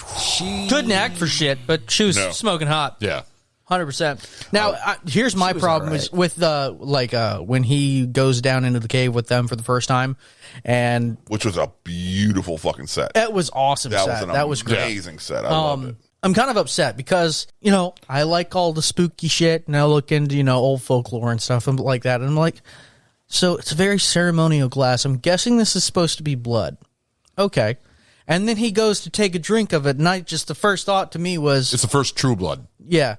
The first thought I had was, okay, just drinking a random thing of blood isn't supposed to turn you into vampire. So this guy is just a human drinking 4 or 5 gulps. This man is going to have toxic shock syndrome in like 20 minutes. Yeah. Well, see, that's the thing about all vampire movies is every vampire movie has differences on how vampires are killed and how they're treated, because this one, like the whole garlic didn't work. It just made him angry and everything else. But like the whole stake inside the heart, that was the one that really killed him. What's your guys' favorite rendition of vampires? Ooh, that's a good fucking question. Dracula Dead and Loving It. Mel Brooks. As far as like which one like we enjoyed the most, or which one you think is like the most TV like, Daywalker show, from Blade. or movie. What is Daywalker your- from Blade. Yeah? 30 Daywalker Days from a Night. Blade. Yeah. Ooh, 30 Days a Night. That's pretty good. 30 Days a Night. I will say the ones from 30 Days a Night were one of the most terrifying to me because they were absolutely cold-hearted, did not give a shit. And then not only Complete that, disassociation from humanity. yeah, they could give a You've seen fuck. Near Dark, right? A Near Dark. It's got Bill Paxton. It's got Lance Henriksen in it. I don't think I have. Oh, that's another good 80s But like, if there movie. was ever like a movie with vampires where like clearly the vampires truly saw us as cattle, Yeah. 30 Days of Night. 100%. They could give a shit, and the Yes. girls like start screaming and crying and starts calling for God, and he patronizes her, and he's like, God. No, God. No, Oh, no, so and you- he fucking just like rips her apart. I was Yeah. like, God, dude, like You would agree with me on Near Dark, Bill Paxton, right? It was good. Yeah. It was good. No, I will have to check enjoyed that it. out. Yeah. I will have to check that out. It's worth it. Yeah. No, I'll let you But borrow it's it. I got it on also, Blu-ray. keep in mind, it is 80s. It is absolutely 80s. oh, I don't It's got, mind. it's I got don't three mind people 80s. from Aliens. It's also got Vasquez from Aliens. Yep, She plays yep. a vampire too, and Lance Henriksen. Yeah. And it's directed by Catherine Bigelow, who is James Cameron's wife at the time. Bigelow. That's awesome. She's a good director. She's an amazing fucking director. Fucking Zero Dark 30. I mean, fucking Hurt Locker. Hurt Locker is Point Break. She also directed Point Break. to me, Those Hurt are all Locker great is fucking the films. best directed film. Which one? ever. The Hurt Locker? I Yeah. like Zero Dark 30. I enjoyed that I one. thought Hurt Locker was so much better No, directed. you ever seen K-19, The Widowmaker? Yes. That's another good one Yeah. from her. Yeah. Go ahead, Lenny. Talk, because you're quiet as fuck. I've been talking this entire. What the fuck is going on with you? You keep looking at your fucking phone. Yeah, because I'm keeping track of something. Fuck off. It hasn't I rang. vote for a punishment shot. You can't vote for a punishment shot. My No, he phone has can't. not ringed. Yes, I can. No, I can't. No, Anything is votable. Everything is votable. Everything's votable. But keep in mind, if he fails the vote, then he has to take the shot. I already called the vote, so He did. All right. All right. You keep looking at your phone, Lenny. And I'm still completely 100% in every conversation that we're talking Go about. ahead. Everybody in Go ahead. favor of Lenny taking a punishment shot? I just fucked myself. Say aye. Everybody opposed, say nay. Nay. And Ron has to spin the big wheel of I've literally fuckery. been involved with every single conversation that we've talked about. He Every has single been. one of them. I am on top of everything. That's the sound of failure. What is that sound? Grab something yummy. BAF is hard. Treat yourself. I don't mind if I do. Treat yourself. This has been such a benevolent episode. I like that. All right, go ahead and talk, guys. I'm getting myself a I glass think- of Jameson. So, while Ron is getting something, So you said 30 Days a Night. yes. Why? I thought the vampires, like Lenny was saying, were fucking brutal. Yeah. They were brutal, but also smart as shit. The idea is, you know what? We're going to go up to somewhere where we got fucking goddamn darkness around the goddamn clock. Yeah, that was so pretty smart. That was so smart. But anyway, while Ron is preoccupying himself, I do want everybody. Cheers, to everybody. know, Ron, Fuck you. did inform me watermelon, of course, is bad. But also, he informed me of another thing so that we should all be starting to think of stuff. Dairy products. Dairy products No. destroy the man. No, because he's going to end up destroying us, too. Huh? Oh, no. He'll destroy our time. All right. But the physical reaction that we can get out of punishment shots, dairy-backed punishment shots. Dude, dairy is like mixing dairy with any hard alcohol is. Well, White Russians are so fucking good. Well, okay, They are. White Russians They're are okay, but like the. Because certain, depending on the hard alcohol and depending on what it is, like the milk immediately starts to fucking curdle, and that oh god, the consistency is so fucking gross. What was the one that we had with the milk? See, I've been wanting to put a cement mixer on the wheel of fuckery for a while. You can. You can vote. We can vote for it. Yeah. And that's a non-punishable shot. They know, I actually want to call. I want to Yeah. call a vote for something for looking at phones. That if you constantly are looking at your phone, that you have to spin the wheel. Suck the entirety of my ball sack, sir. You can call for a vote for a rule change. Yeah. And it's non-punishable. No, I know. I call for a vote because seriously, if you're looking looking memes and stuff like that, seriously, you're not paying attention to the show, so you have to take a And punishment I'm going to shot. say that that's horseshit because some of us have, families that want to contact us in case something happens. I'm talking We about have showing to a go to meme. their Like if phone. you're showing a meme to somebody, then you What's wrong with that? As long as we're unless staying it's on not top of it. recording. I am unless it's not absolutely recording. able to multitask. Lenny is able to multitask. I have fucking goddamn ADHD, And so I have to have my brain doing different fucking things. I would say that And when I have caused distractions, I've gone punished. as someone who is riddled with ADHD, I would say that if you want to have that rule, then you have to be able to catch them and quiz them to see if they know what we're talking about. And then if you fail that, or if they correctly answer that quiz, you get the punishment. I would say I think that's fair. worth. That's fair. Because at that point, you're interrupting. Because you've for gotten no me point. on that before. I remember you got me on that one time. All right, yeah. I. To that specific rule? Yeah, for Chase's rule. I'm okay with that. Aye. All right. Aye. Aye. All right, cool. There we go. That'll be a new rule on the Sammy. We'll put that on the board. And I'd like to put a cement mixer on the wheel of fuckery. What is it replacing? Yeah, because we have something to replace. What? Oh, I didn't I shoot? I've shot that before, didn't I? I Not thought you yet. made it for me. Where's the wheel? No, I was going to. Literally You had right it next last. to you. I was going to, but we ended up not doing it. All right, well, we got Peanut Gallery Pick Shot. We have Wrecked Rectum. Wrecked Rectum sucks. I don't think it's working because I don't think it's actually making everything not good. real milk. Yeah. So I would love to replace "fuck you, Chase." No, that's not happening. Fuck you. I figured, but I just had to mention. What's it is? I think, 1, 2, 3. Fuck you, Chase. So I guess we're gonna go ahead and change the Wrecked Rectum then. I think of all the spots on the board, the Wreck Rectum is the least successful. So lime juice and the cement mixers, the lime juice and Bailey's. Ounce of Bailey's with like a half ounce of lime juice. Dude. Put it on top, you throw it in, it mixes in your mouth, turns solid for like 3 seconds, and you can't even put it down.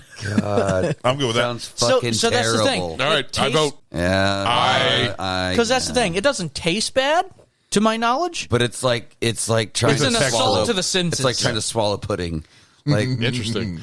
I'm really curious to have that. Man pudding. Oh, it's the man pudding.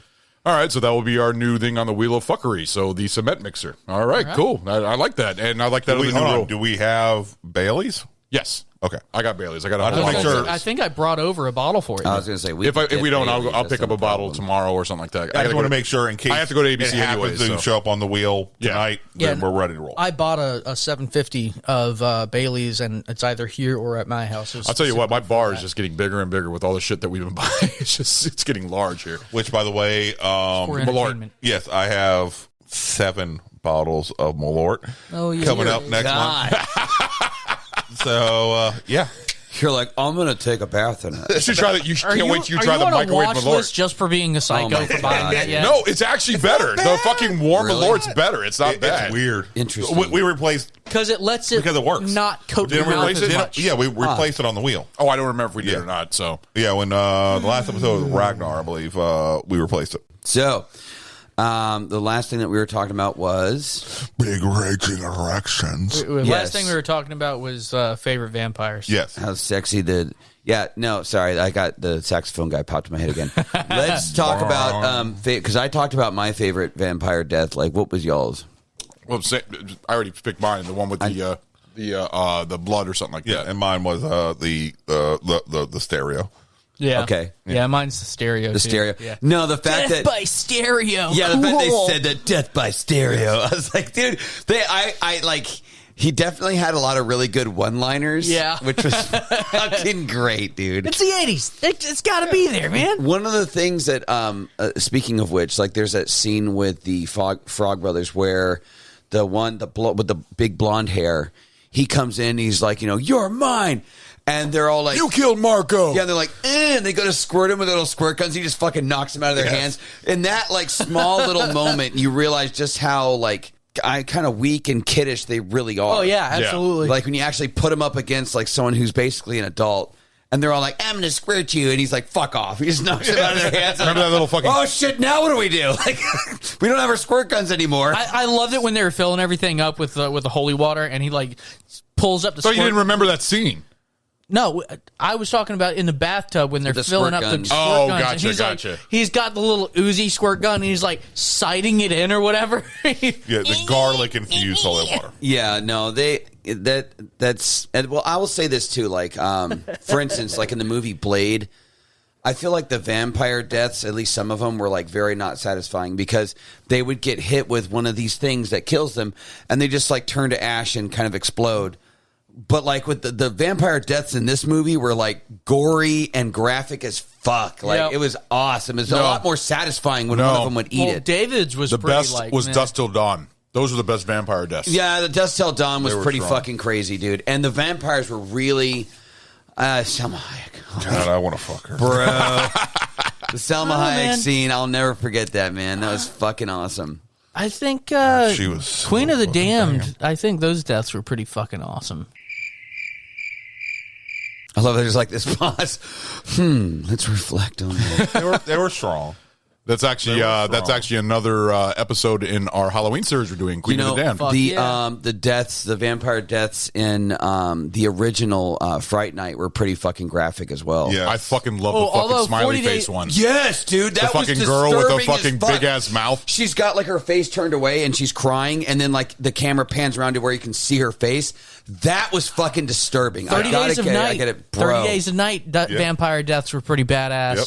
Yeah, Where, was it the queen? Basically, she's like she's all fucked up, and she just kind of looks at the leader, and he's like, "You know what has to happen." She's like, "Okay," and they all just fucking rip her apart. Yeah, dude. That was metal. That was metal as fuck. Have you guys seen Day Shift yet? Yeah, I have not. No, I haven't. I thought it was fun. A popcorn film. Yeah, I really did. Jamie Foxx basically plays a vampire hunter. Yeah, it's on Netflix. In the modern world, and like they're. I just can't it's get past job to have as a vampire hunter. Like there's a union and everything. Hey, I mean, and like people, pest control, right? Basically, it was a really fucking fun movie. Snoop Dogg was in it. I gotta say something here. Like I saw the trailers for it. I haven't watched it yet, but Snoop Dogg being portrayed as a badass in any light, I'm just like, no. And the reason why I say that is because if you've ever seen the movie, I want to say it's called Baby Boy.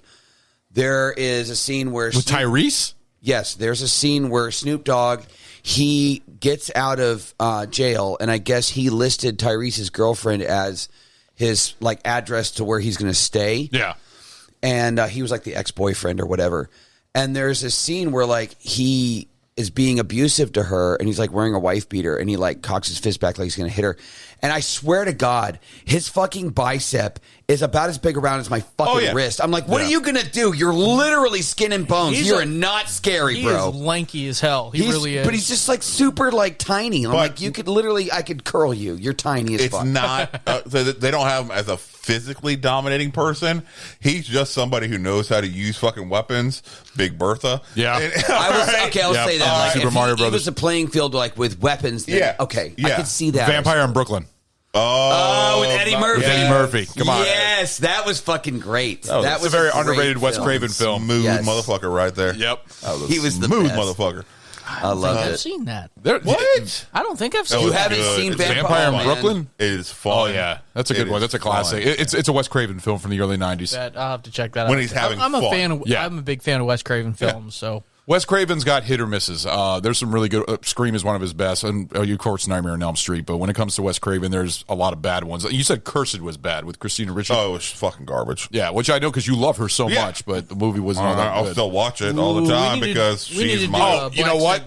Another good vampire. What We Do in the Shadows. Oh, good. When it goes to comedy, I realm. like the idea of different levels of vampires that they play in that. I really And do. he's a psychic vampire. Yes. He makes you tired. All right. Are you talking about the energy vampire? Yeah, the energy vampire is my favorite vampire. I love that.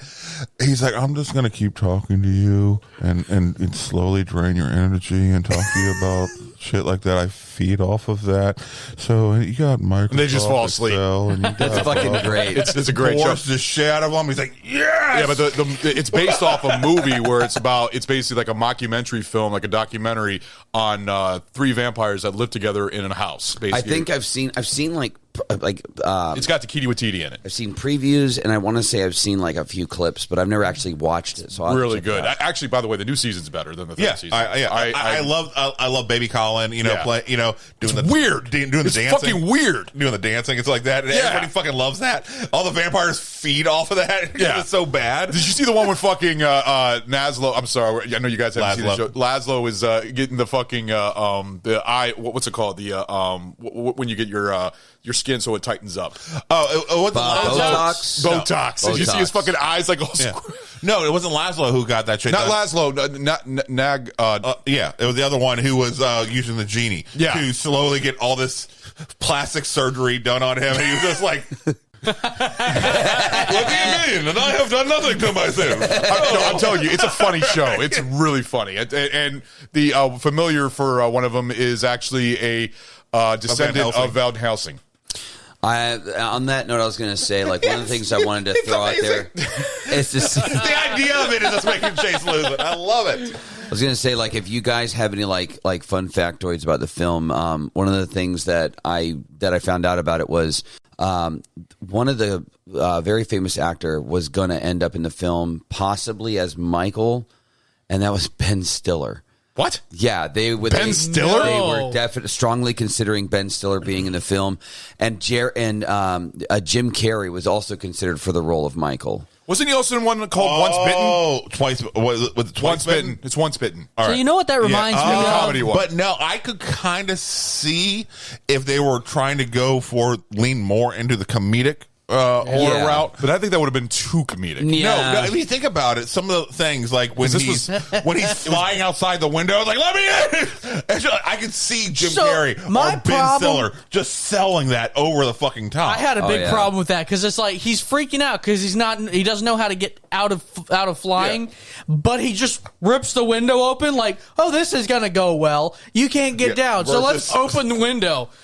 Yeah. Which, by the way, sorry, we were talking about Ben Stiller and all that. That is like they're like in this genre of actor to me, which reminds me, somebody left a comment on our TikTok a little bit ago, talking to me and replied saying that, and now I can't unhear it, and I apologize, kind of. Okay. He says he cannot help but think that you sound like David Spade. No, I would no. Okay, hold on. You all should fucking see Stu's face right now. Right? Oh my god! Just close your eyes while he's answering. Yes! There was a when I used to work. Yeah. Oh, David Spade? Yes. No. I could see that a little. There was a girl I used to work with. Just close your eyes while he's talking. Just close your eyes while. There was a girl I worked with that actually said she used to call me Llama because I sounded like David Spade from Emperor's New Groove. And she actually got me to say Llama face, and I sounded just like him.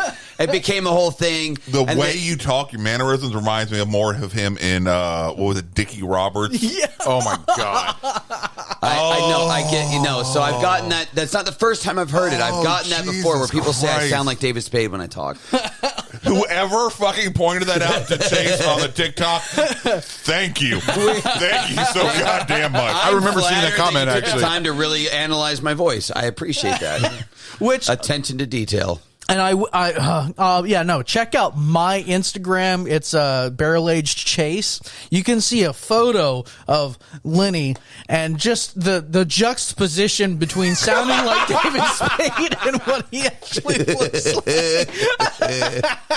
It's very That's comical. fucking funny. It's like, wait, what? Like, it doesn't make any sense. I wish my voice was a hell of a lot deeper than it is. It's just not. No, you're not a man like we are. No, I don't have a beard, so therefore I don't qualify as a man. Well, you got somebody with a fucking beard. I'm not exactly Even embarrassing. Chase has a fucking beard. I can't. I'm not allowed to grow facial hair because of my job. Sure. Fuck your job. I'll get you a face. Fuck your job. Grow facial hair and be homeless. He's going to come in. As a hobo. Next episode he's on, he's going to walk in here with one of those like fucking fake stick. Are you kidding me? I remember. No, you did try and guys. we did that fucking energy drink review and you had a fucking beard on. You remember? You had like a little thin beard. Had a because beard I was on? like on. You had a thin beard. I was on Okay, I was it on like sounded like- vacation or whatever. So Yeah. I was like, I'm going to grow my fucking facial hair out. He was on sabbatical. But as soon as I like went back to work, I fucking had to shave that shit off. I was like, I will get fucking yelled at immediately. Was it like one of those shitty chin strap? Oh no! When I grow out, I don't know. With You had a 5 o'clock shadow. With a new earring, I just imagine just like a early 2000s chin strap. With a Like- new earring, I just imagine his face covered in semen. I mean, basically the same thing. Why are you picturing that, Stu? Just saying, like, Stu's got some thoughts for you. I'm pretty sure Joel That's what he Schumacher thinks would have of- had a fun time with you. That's, Oh, yeah. That's what Stu thinks about it, Night. I right? was 10,001. Pretty sure I have 5 different things. All right, let's get back to the movie. Yes, no, movie. So that was one of the interesting factoids that I had was the other cast direction that we're thinking about doing. Did you guys have anything else that you kind of found out about the film or It was about vampires. It was pretty cool. Chase is intuitive as fuck. I like that. How did you pick that up? Wow. I don't know, man. That's so subtle. My buddy, he's a captain in the Captain Obvious. He told me. Oh, very cool. Clicky tiki. Ron's getting on his computer. Ron's looking up facts right now, so he seems like he knows what No, he's talking no, about. it's just- Apparently, it's just I'm doing this Pornhub. because he didn't do his own fucking research. I did. I'm giving you guys a chance He to was say something. opening it up Listen, to any of our weird knowledge. thank you. That's all it was. If you would like me to make a list, No, he's searching like something. certain people that have been on this show, and just read off of my list, I can do that. It's boring as fuck, but I'm not going to do that. What's a cock? Fuck you. Oh, that's right. I remember seeing a poster. No, that's not what he meant. That's not what he was fucking meant. Wrong time, wrong place. Fuck. Like 2 thumbs up my ass. Fuck you. Ron, you have derailed. Oh my god. That's like you saying, yeah, Ron This likes better cock not in get his goddamn mouth. cut. This better not get goddamn cut. This is fucking comedy And gold. Ron's like, man, fuck you. And there's this pause. He's like, hey, yeah, you're right. I do like cock in my mouth. Actually, I didn't even know this. Yeah. You don't even know you're a cuck. He found No, it out. fuck you. All right. The names of the Frog Brothers are Edgar and Alan. Yeah, Did you guys? Edgar Allan Poe. After Edgar and Allan Poe. All right. Well, I guess you already knew. What that, else so. is new? Bearded one? Hold on. What was that episode on the 2 thumbs up deal? Oh. You're the one who's compiling the BAF best I know. of. I know what it was. It was it. It was it. Okay, get Was it? Where I gave the It review was. 2 thumbs up my ass. It was. Yep. Oh God, I know that's going to be on the best of BAF. Wonderful. You're gay. Shut the fuck up. No, all I'm going to say this fucking movie was fun. It's exactly. Yeah, it's a fun movie. It's got a great fucking soundtrack. I mean, the soundtrack is pure fucking 80s gold, and the acting, other than Kiefer Sutherland, he was his best acting. You can tell the other actors, it's subpar, but it was still worth it. It was still good. The setting and everything, the fucking special effects were really good for its time. It's just a fun, and like I said, I still think this could be a toned down PG-13 movie because it feels like kind of Goonies type of comedy, especially with like the whole group at the end when they're trying to set the traps and everything, which I thought was great with the music when they were setting up all the traps. I thought like that was a really that kind cool of scene. military music, and it kind of gave you that vibe of like similar to. Cry, little sister. Oh, okay. I didn't know what the fuck you were Well, saying. okay, no, but when they were setting up the bathtub and everything blaming else, you. it was like more like military, kind of like Yeah. and it very much Rambo-ish. it reminded me of like when in Home Alone when he was setting all his Oh, traps yeah, up. yeah, no. Similar kind of thing. Like it's childish, but at the same time, these traps legitimately are fucking devastating if that actually happens. Oh yeah. What did Like- y'all think of the fight scene between Michael and David in the air inside the that was a fucking dude, large ass fucking cathedral ceiling house. That whole scene I thought was fucking badass. Like to me, that was one of the coolest fucking scenes where he like grabs him and he gets him Just up a against the mid-air wall. tackle. And he says to him, he's like, my blood is in your veins. And then Michael says, so is mine. And he like fucking spins him around. That whole fucking fight scene was That was awesome. pretty Well, no, I good. like when Yeah. they were trying to stab each other by taking them to the other side of the wall, but then Kiefer Sutherland turns around and says, "My turn," and then turns Yeah. him back, and then he gets stabbed at the end. But you kind of felt Dude. sorry for him, you know. I know, I really did. because like- even though he was trying to fight him, and he says, "I'm not trying to kill you." Yeah, he's like, want you he's to like, join Michael, us." I don't want to kill you. Like he legitimately didn't. He was like, I want you to be a part of us.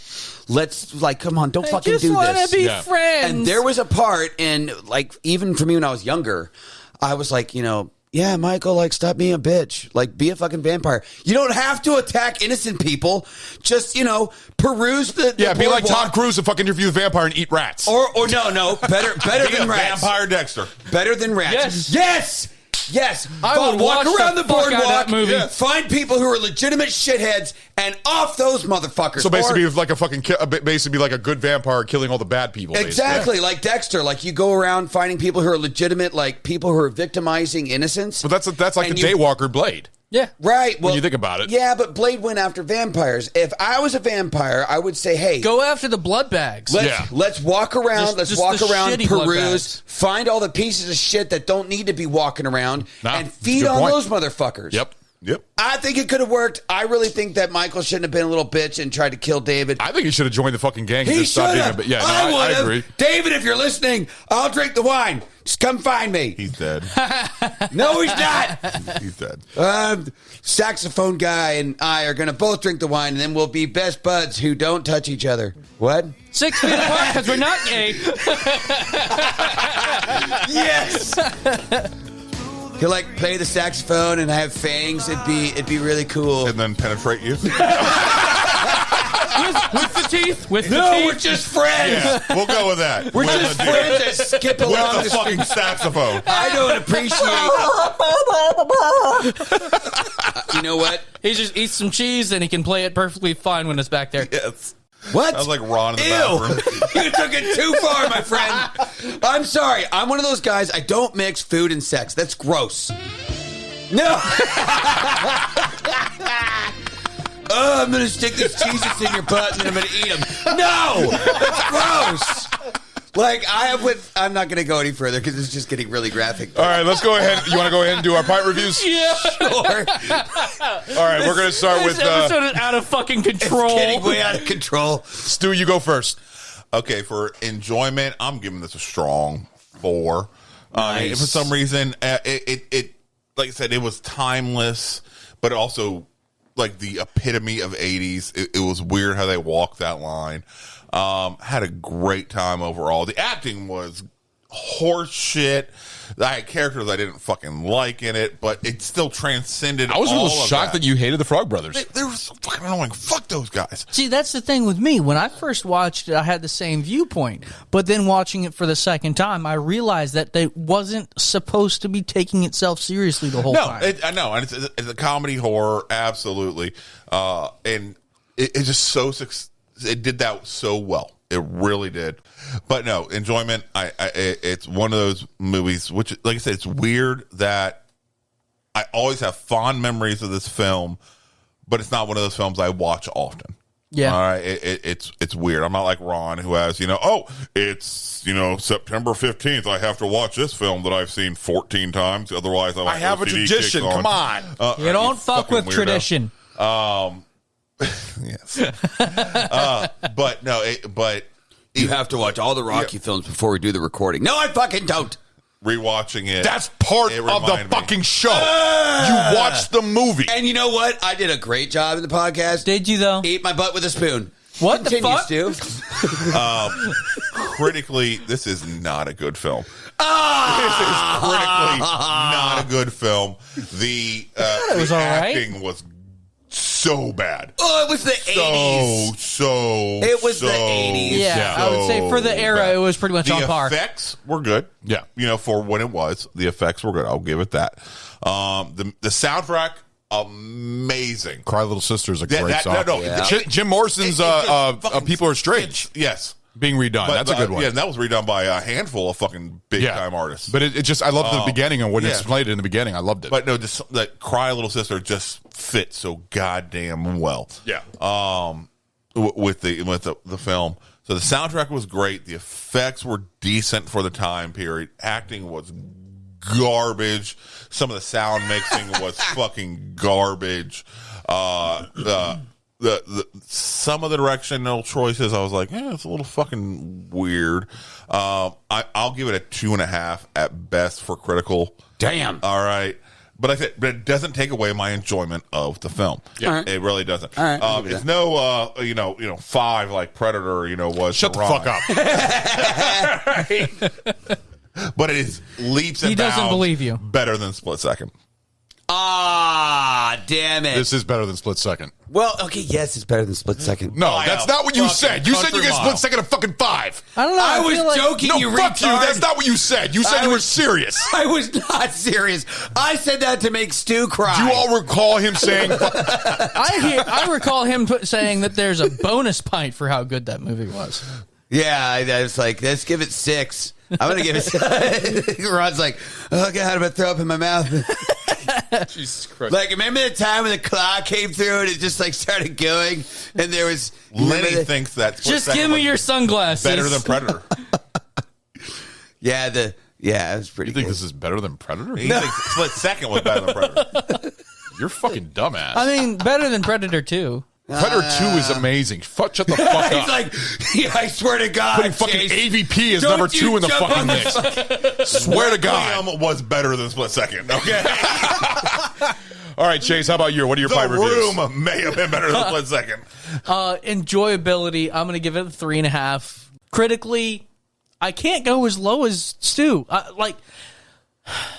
It was the acting, what I would say is on par for movies of this caliber in that era. Flatliners showed an 80s fucking film that could be done on a low budget and have amazing fucking acting. Flatliners is 90s. Was it? Yes. Yeah. It feels like it should be 80s. 90s. It feels like an 80s film. 90s film. Goonies. That's 80s. All right? Goonies had fucking acting. Stand By Me had fucking acting. Stand By Me is one of Stephen King masterpieces. It's a really good All right? movie. Yeah. But it's showing that there can be 80s film with amazing acting. Yeah, that's true. All right? So this did not have amazing acting. I'm not going to say it had amazing. Yeah, like the chick that you guys think is ridiculously hot, which I'm kind of like, eh. Her acting She's was just like one of the stupid hot. Yeah, she's got the her acting was she's got the hippie terrible. thing going on, and Yes. I am all about it. Like she'll let you do dirty shit to her. She was fucking hot, especially long brunette. Oh God. Yeah. You will need to repent in the morning. What is your critical? 3. 3. All right. So what is your enjoyment? 3.5. 3.5. All right. It's a solid movie. I would watch it again. I'm not going to say it's something that immediately comes to mind when I think of great Halloween movies. Yeah. I know it has a cult following. I'm not entirely sure why. But I'm not going to say it's bad. It started the trend with like badass vampires. It wasn't it really made started a whole. vampires cool. Was this the first like sexy vampire thing that came out? It kind of was. Because they were kind of. I mean, well, hold on. It's vampires done right. When did With kids. When did Fright Night come out? Fright Night came out in the 80s. I think that came out in 86 or Did it come out 85. before? I believe it came out before. Let me check. Because Fright Night, I got to give credit where credit's due that it also kind of made the whole vampire thing pretty damn sexy. Well, Fright Night, the new one was Queen really of good. the It came out in Damned 1985. Yeah, it came out before. So it came out 2 years prior. But this is like where like it was more like really young, like teenager types that Yeah. were like, you know. Well, see, because remember Fright in Night- Fright Night, it was an older guy. He Yeah. was like in his late 30s. Yeah, early Prince 40s. Humperdinck. Yeah, from Princess Bride. But he was still really good at like seducing women, and he had that super like sexy, irresistible thing going on. Yeah, Colin Farrell actually did him in the remake. The remake was actually decent. It was actually a decent remake. It was okay. You know, was another film from this time period that I really enjoyed? What? 976 Evil. That's a good one. That's a really good one. Yeah. Yes, I've seen that. God, it's actually directed by Robert Englund. The premise of 976 Evil is 976 was like a toll number that you would call back then, and so people would call this number, and the toll was your soul, but you get like these satanic powers. Yep. It was very demonic. So it's funny. And that's directed by your boy. Yeah. So I have no idea what you're talking about with 976. Because you're so fucking young. You haven't seen most of the movies that we However, watched. I also know how you feel with me saying that because I was at work a few weeks ago and we have a new kid, really green in the industry. Like he's been working for us for like 4 months. And I handed him the phone because like the regional education manager was on the phone, wanted to get him training, blah, blah, blah, blah, blah. He's like, hey, how do I hang this up? And I was like, what do you mean how do you hang up? Do I just like hit a button? I've never used one of these things holding the landline telephone. Like I've never seen one, at which point me and the 3 other customers that were in the lobby just really had to gather ourselves. That's fantastic. You know what you should have really done is handed him a rotary phone and really fucked him up. He's like, how the fuck does that work? It's just a giant circle. Where's the I hashtag love watching button? the videos of people doing that to fucking the younger generation. Yeah. And they're Dude, like somebody one of the videos I saw, so somebody had a rotary phone. Then they gave him they had the handset unplugged from the phone.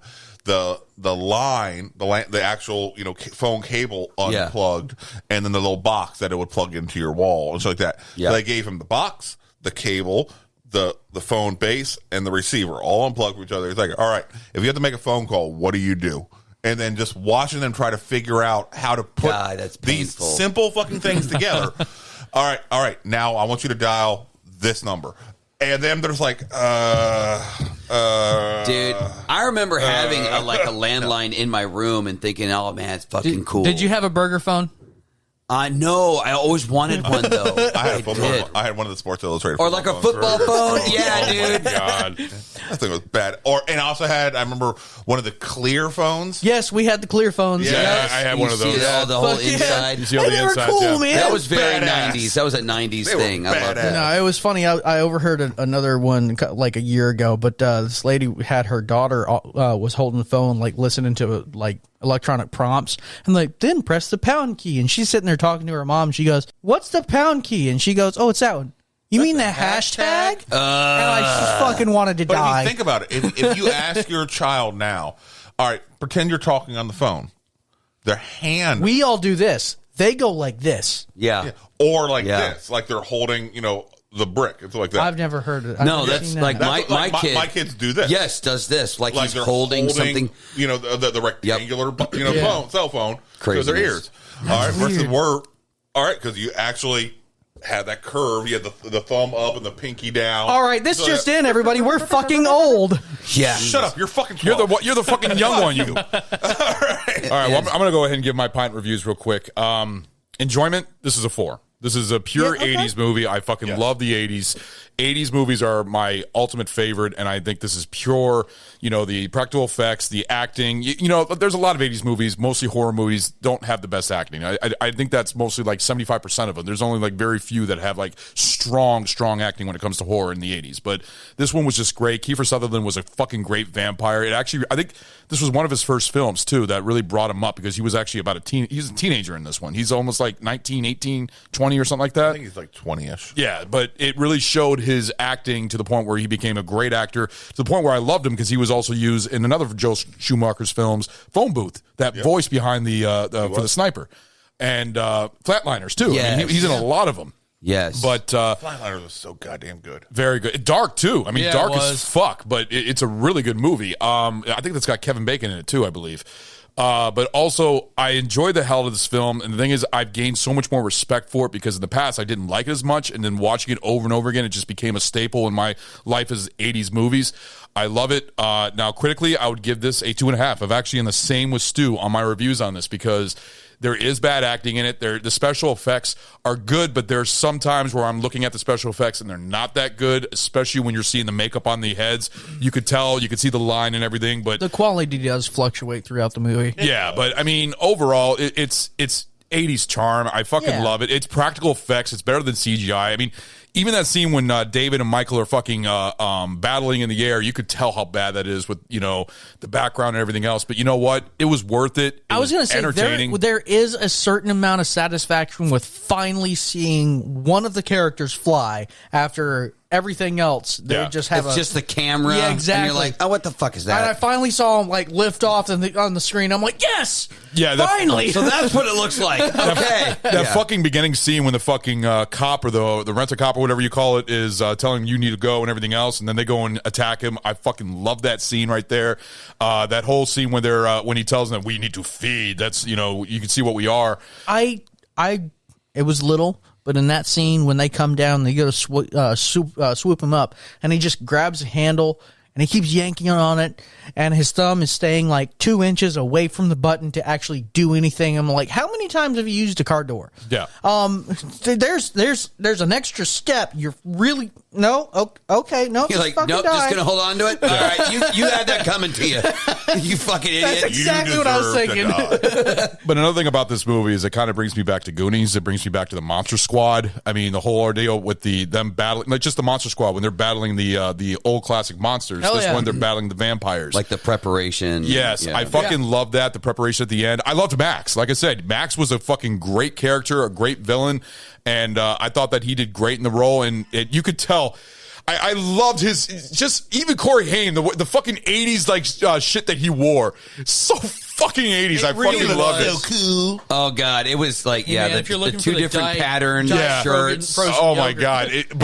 It's what I love about the 80s. This Yeah, is because the frog mothers were fucking dressed nice, Yeah. too. Well, yeah, right. well, when you brought the whole shit about him, they watching Rambo and stuff like that, I completely saw that, especially with the bandana around the Yeah. head and everything else. But I mean, it felt like Rambo meets Cobra meets fucking Dirty Harry type, mentality they were trying dig to it. resume. yeah. I can respect and understand it. I would hugely recommend this to anybody, and I would tell them that if you want to see a good vampire movie, watch this one. Don't watch fucking Twilight, the fucking tween-ass motherfucking twinkle vampire shit. If they didn't make him fucking sparkle, it probably wouldn't have been a half bad storyline. I don't care. But I don't want just to see that couldn't fucking get soap past opera. sparkle. This one's I actually have fucking a badass. Personal hatred for Twilight because certain characters and actors in that film, if you Google my actual name, it pulls up so many goddamn Twilight references. It angers me so fucking much. So I'm not going to say the name. But he was so muscular, it's hilarious. I was actually swiping through TikTok a little bit ago because I'm fucking on there all the time. But there's a girl who she's like, oh my teen celebrity crush, and she showed a picture of Jacob the werewolf or whatever from Twilight, and she Taylor Lawton or no Tyler something she like that. showed Tyler Lawton, she showed yeah. Edward Cullen, and that was her teen crush, and she goes, and then the trend is to show your significant other now, and she's dating. Ugh, whatever. I just thought it was funny. Fucking hate that shit. Ugh, I fucking hate Twilight. So, Lenny, why don't you go ahead and close us out with your pint reviews? But the werewolf was so muscular. You don't remember that? You're fucking gay. It's like it would have made it so much better if he played saxophone. Gyrating pelvis. Oh god. Okay, I'm done. I can continue. So, that's so much longer than he usually lasts. I know, right? So, enjoyment, I would say like a 4. I'm gonna. Yes. I thought this would be a good background review for you. Holy fuck! We almost had beer everywhere. Jesus Christ, man! The whole tucking scene. Oh yeah. Oh, Would you fuck me? I'd fuck me. I'd fuck me. Fucking so damn good. Oh yeah. Anyways, God, I gotta shake that off.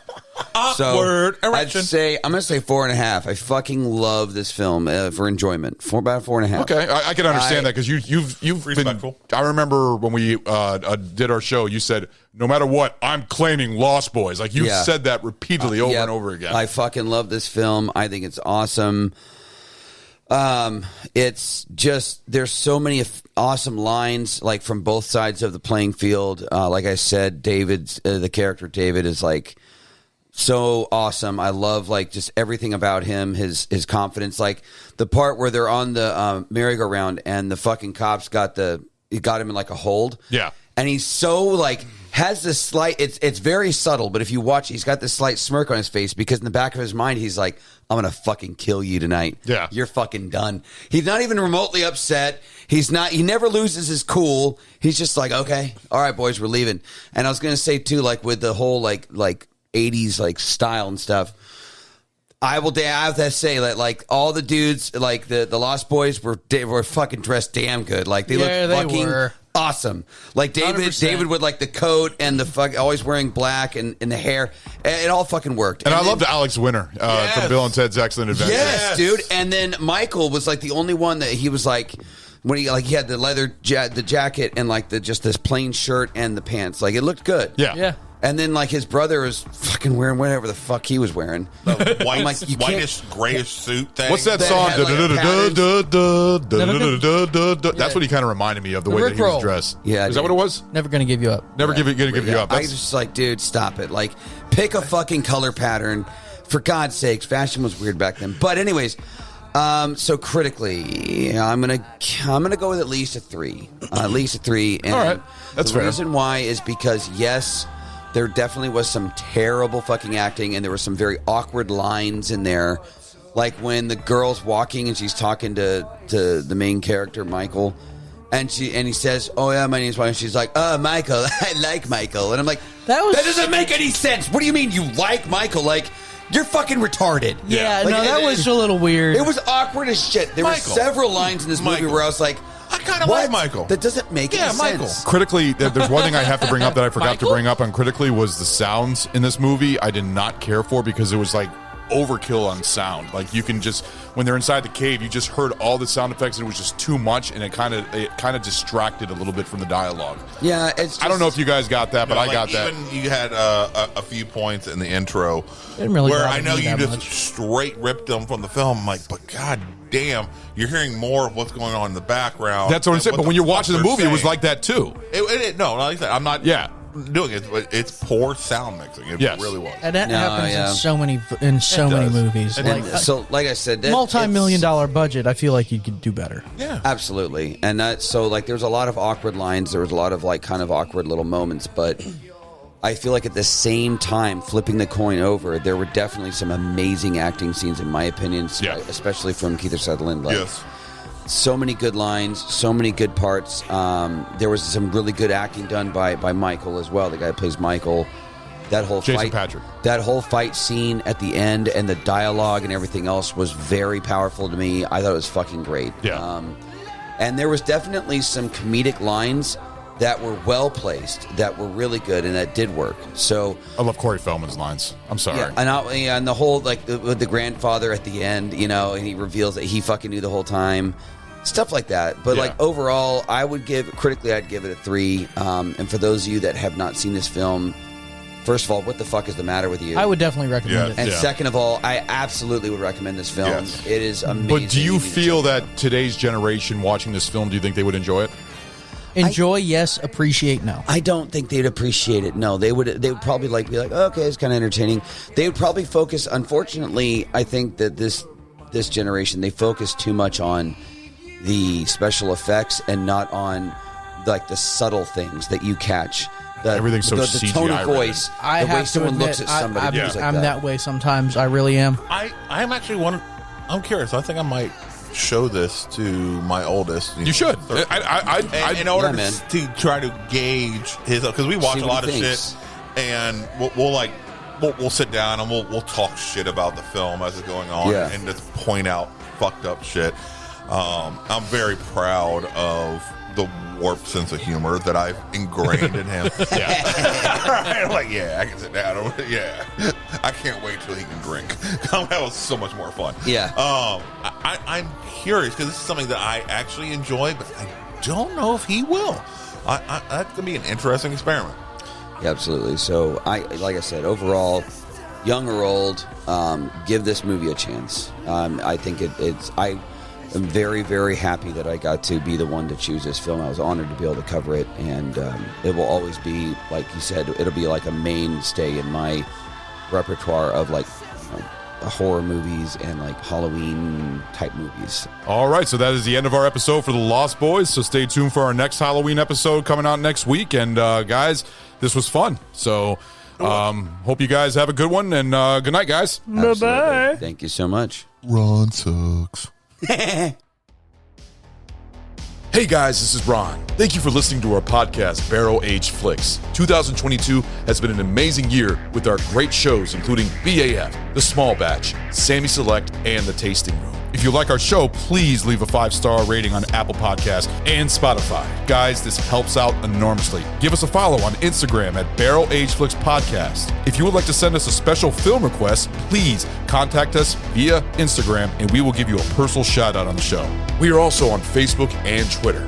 Our podcast is available on Apple Podcasts, Google Podcasts, Anchor, Audible, Pocket Cast, Spotify, CastBox, iHeartRadio, and Pandora. Special thanks to Carl Casey at White Bat Audio on YouTube for his awesome music. This guy fucking rocks. Check him out. Want to give a shout out to Sammy, one of our guest hosts on the show who does our amazing album artwork. Thank you, Sammy. Our podcast only exists because of listeners like you. To find other great shows, head over to deluxeeditionnetwork.com. Hope you join us for our next episode. Later, guys.